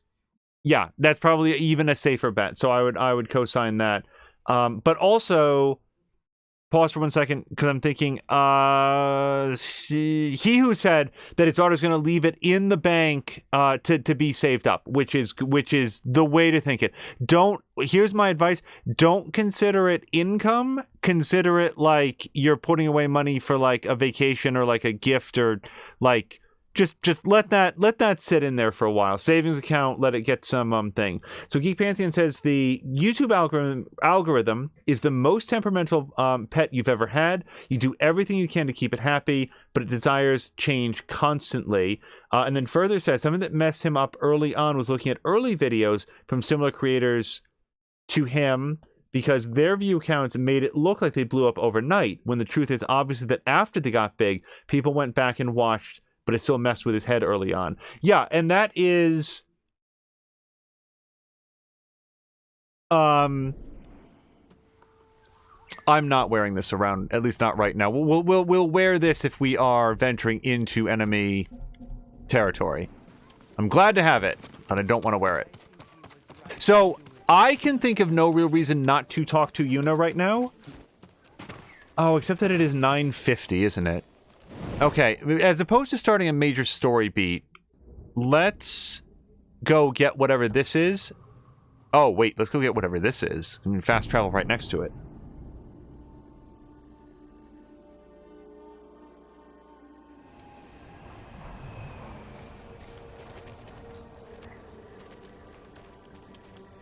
So, very quickly, and we might broach this again if Mark Wack is around someday, but he had asked in the big, like, story-heavy thing, like, Jin and his uncle were at severe odds over whether or not it was appropriate to sneak into a Mongolian camp and poison them all so that they were, like, vomiting up blood and stuff like this.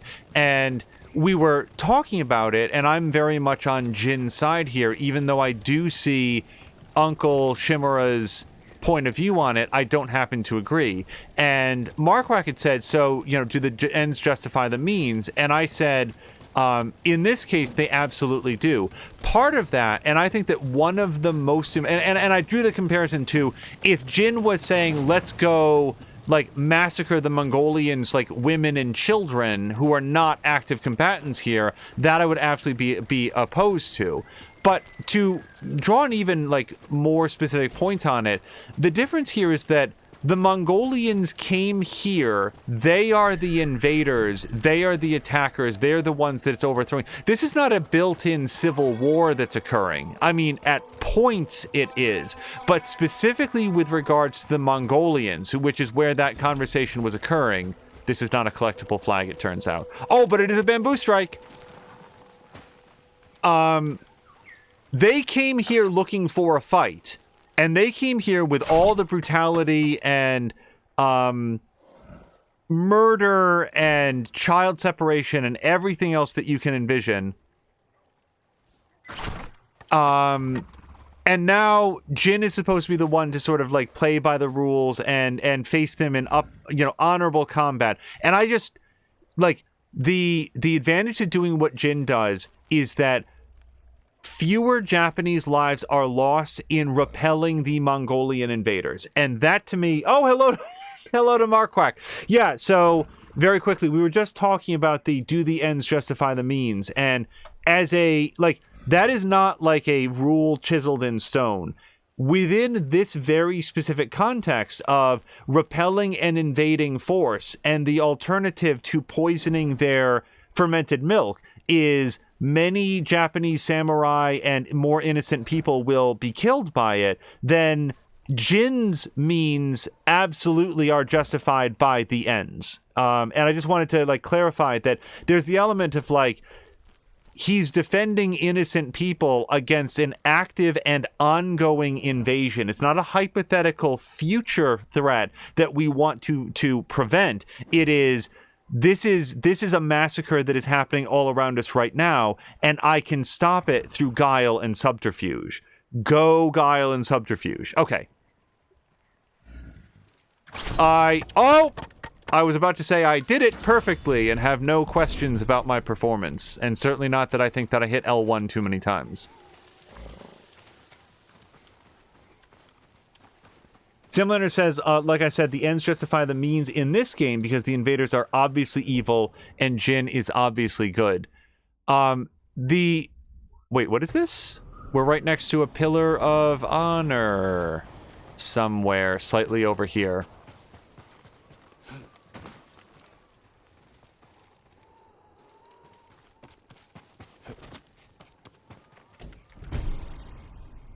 Okay, let's check this out. Oh, I like this one. I don't think I like it with the outfit that we're wearing right now, but that would look real nice on his white outfit. Sam is saying, so would the choice be justified if you could save all those samurai, but poison costs you just a small number of your civilians? No, because they're civilians. And that's the difference. Like, I mean, we can game that out into some sort of like specific hypothetical, but my immediate reaction is samurai are samurai by choice, civilians are civilians by birth, and you don't sacrifice the lives of people for how they're born.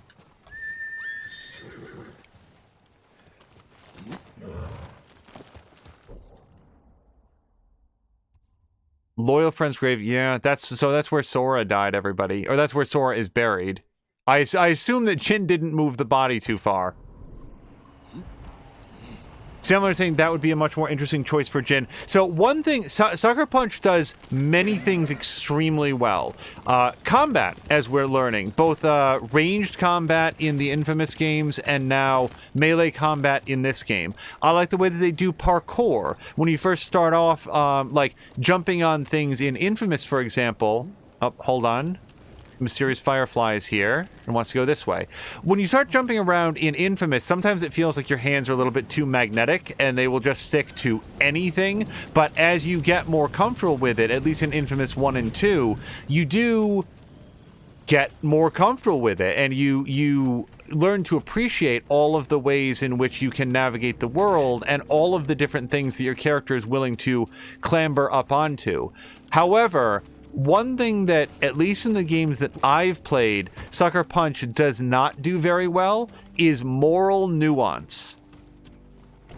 That is just not their bread and butter. Their games tend to be, you know, George Lucasan in how binary the choices are. It's pet the puppy or burn the puppy alive, as well as the, you know, well-meaning Animal Farm where the puppy lived. They're extreme on their the good versus evil.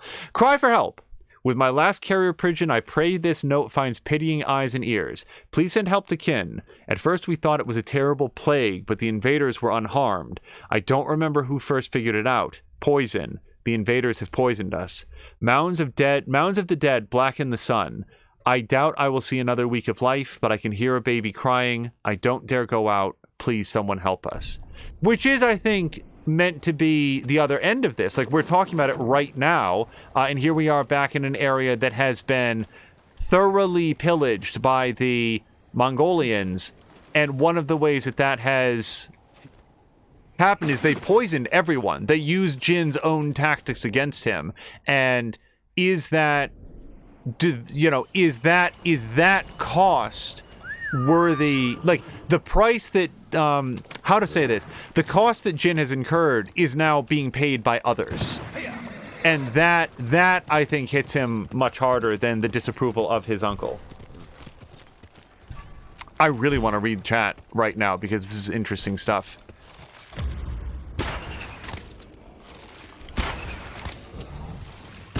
Oh, I never get the third.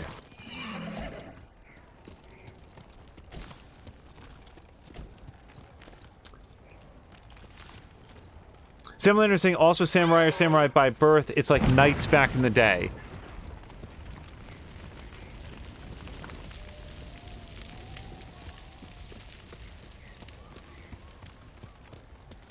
I guess in that case, then it's like to. I'm still of the opinion that then there's simply a separation of purpose.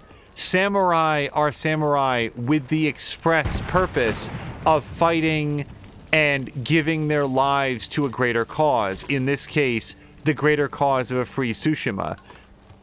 Theoretically, at least, they're doing that for the benefit of the people. And frankly, I think that Lord Shimura would agree with that. So, again, if the decision was made, why can't I get this? Or did I get it? Because it's no longer flashing. If the decision was to be made, sacrifice some civilians or a larger number of samurai, the samurai have dedicated their lives in preparation for giving their...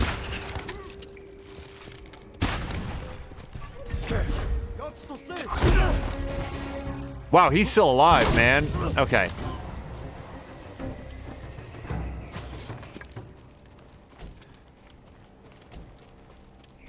Like, if it's not accurate to say that the samurai asked to be samurai, the samurai are still samurai. Like, it's their whole deal. And if the samurai are not there to protect the lives of the civilians, I'm kind of confused as to what their purpose is. Because if it's just to burnish Lord Shimura's career, like his, maintain his power structure, then, frankly, that makes it even less more that the civilian should be the one to pay the price.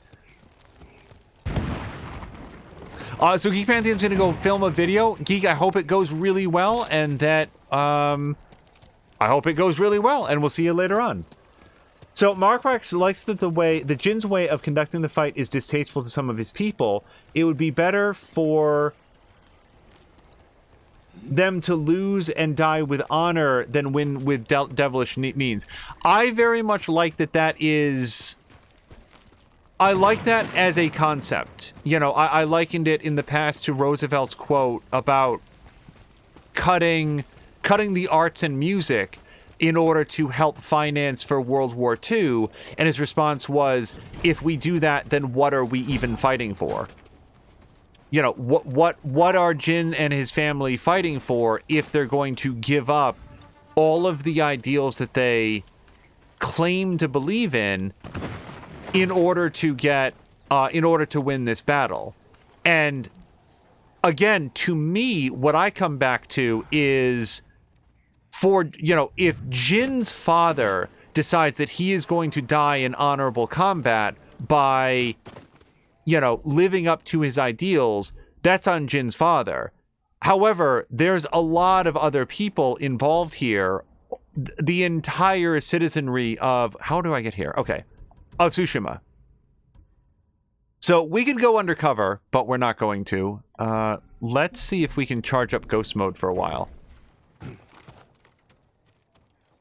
But like, make no mistake, I like it as a story beat. What I'm conducting here is a more thorough explanation of why specifically I agree with Jin, and have from the very beginning, at all points. Wait, I think we can assassinate this person safely.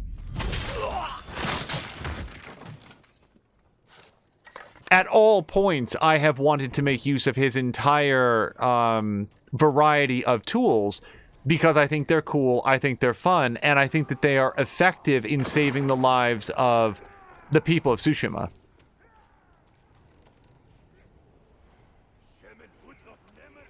Simulator is saying the samurai are professional soldiers. They act as personal guard and leaders of armies.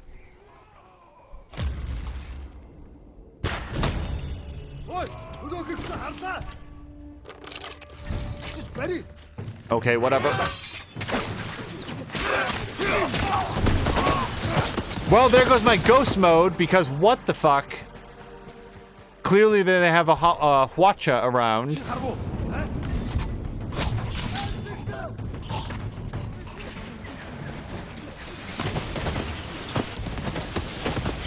Alright, we gotta take that out. Similar to saying civilians in ancient Japan were less likely to be involved in conflicts than, say, Europe. Which, yeah, I mean, in this case, you know, if there's no, or much less of a sense of like a, well, even if there was a conscription force, like, I am very much imprinting my own cultural values and sort of personal values over this scenario, and I'm aware of that. So I'm just saying that, like, this is why I feel strongly about this. Can I hide behind this horse? Oh my god, I can hide behind the horse. I really did not think that was gonna work.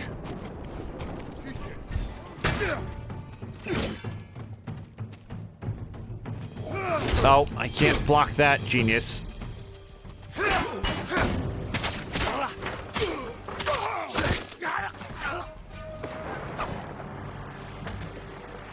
So yeah, I'm perfectly comfortable with the idea that Jin's father and the citizenry might look at his behavior and say, my god, what kind of a immoral monster have we unleashed on this world?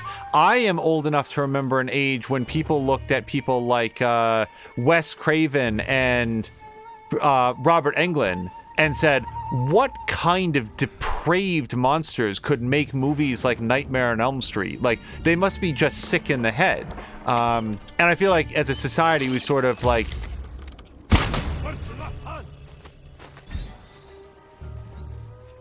what is happening? Like, clearly there's a bird looking at me, but so what I'm saying is that I understand that there are things that can shock the conscience. I am just prepared for Jin to... Oops. I do not know why that man caught on fire.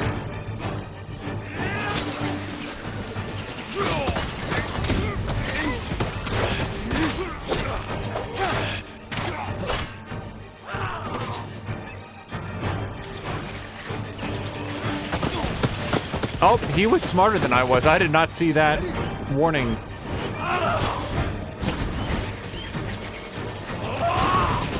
Okay.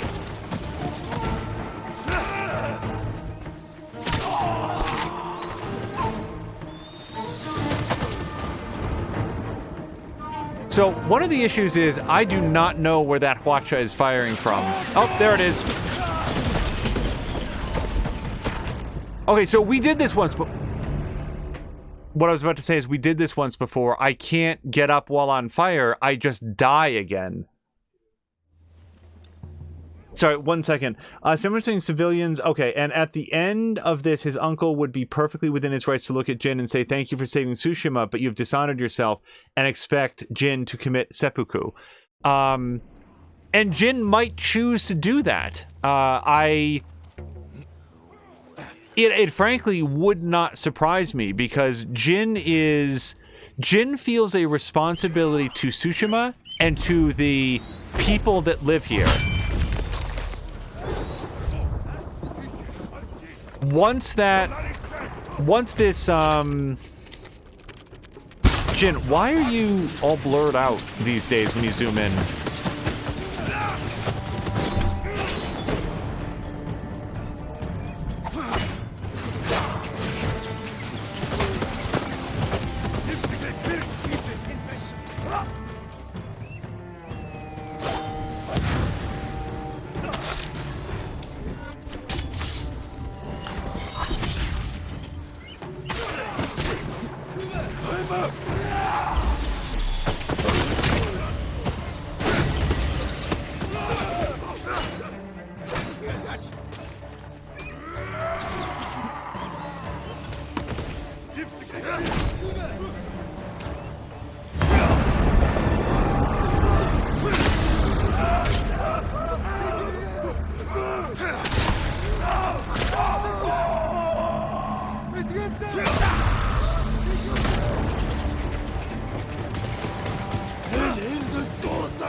son of a bitch!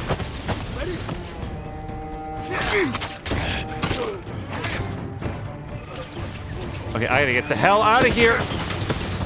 Okay, mental note.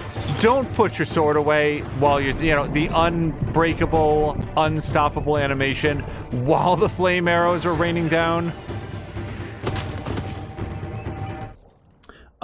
Real quick. Oh, and also if Jin asked and was asked to commit seppuku and refused, he would become a Ronin. And Markwak saying, if you might bastardize the Alan Moore quote, let us drink Jin's health and then meet with him no more.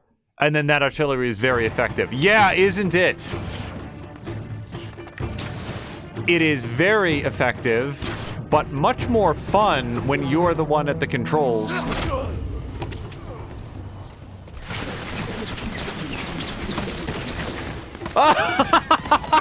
Wait, did anybody see why did that man fall? Why did he fall down? Is it just that the ladder is icy? Sorry, that caught me off guard, and it was very funny. Oh, he panicked, said Samalander. Well, good.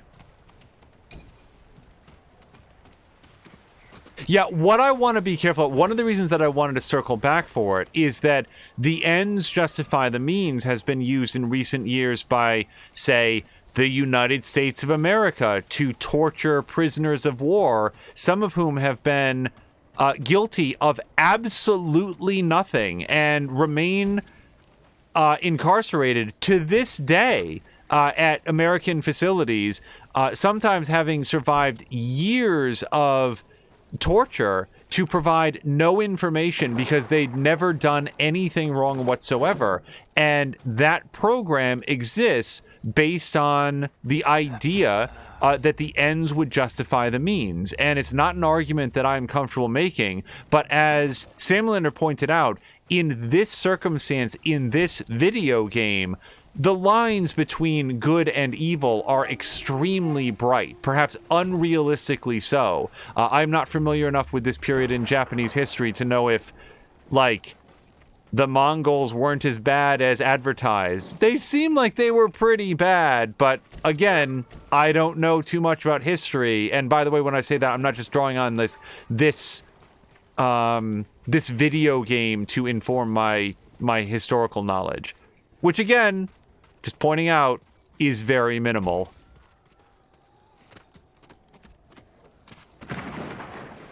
Similar says, in real life, the ends never justify the means because the means make you in the wrong.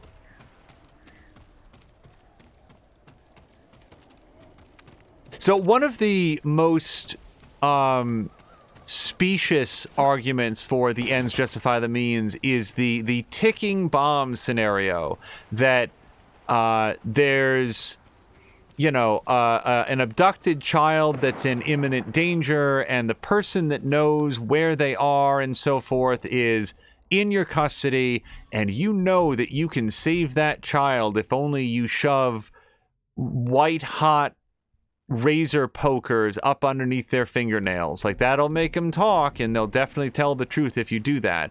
And my response to that as a concept might be kind of childish, but beyond the fact that it makes me morally sick to my stomach is, how often does that happen?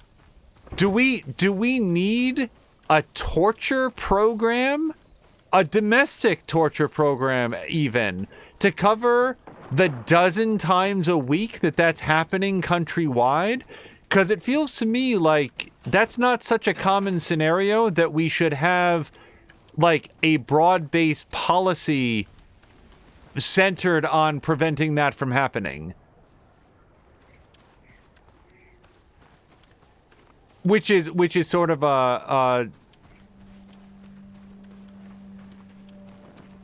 specific way of saying that I agree, generally the ends do not justify the means. It's the never part of it, because I do feel like there are circumstances where, as unlikely as they might be, the possibilities are. So I'm trying to find where Firefly is pointing me towards. Still this way, okay.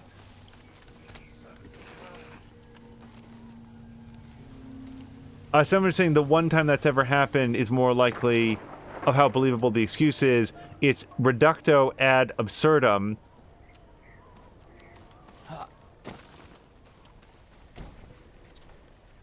Sorry, which we'll circle back to. Hwacha! As the Mongol Empire has expanded, it has drawn upon the military and engineering expertise of conquered regions across the Asian continent. One example of this is the Hwacha, a siege weapon first developed in Goryeo, Korea. Okay, so now I'm curious if Korea was originally called Goryeo, or if Goryeo, which I'm probably mispronouncing every single time, is just a historical name of Korea, like Istanbul and fuck. Ugh. I'm bad with history and geography. Istanbul and what's the other name? I'm the worst. Someone's gonna Constantinople, thank you. The Hwacha is a mobile cart capable of shooting dozens or even hundreds of arrows in a single volley with a range of up to several hundred feet. And apparently they're often on fire, which is pretty cool. Also, what was that? Ah, forget it. Did we do this location? We did. Okay, so someone is asking, don't I remember the song? Was it an Animaniacs song? Because even if it was, the answer is no. No, I don't remember the song. We're going to bounce up. No, we're not going to bounce up here. Okay, so let's get within range of this quest, and then we're going to save it. And then we're going to try to figure out the deal with the cloud save not uploading, because this is surely much newer than whatever is up in the cloud. Mark Wack is saying now it's Istanbul, not Constantinople. Yeah, you want to know, you want to know where my base of knowledge from that? Where in the world is Carmen Sandiego? That was one of the clues in that game. I cannot remember the names Istanbul and Constantinople, but I can remember the fact that I know that they are names of the same city because of a game I haven't played in 30 years.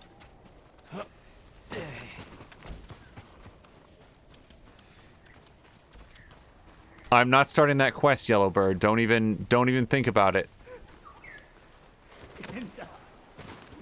All right, I don't know. I do not know where Yellowbird went, but we are going to save it right here next to this weeping man. And yes.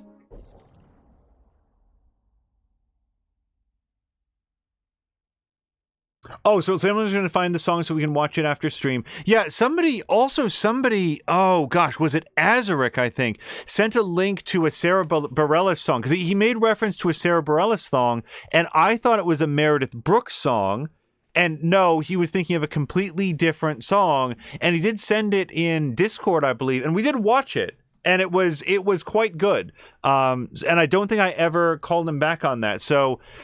if Azaric is still here, thank you for the link to that song, and I forgot to ever mention it. Let's see if anything is here. Was that... Marquardt, was that the actual hint from... from Where in the World is Carmen Sandiego? Because that seems very familiar. Or are you quoting the song that Sam Lander is going to bring along?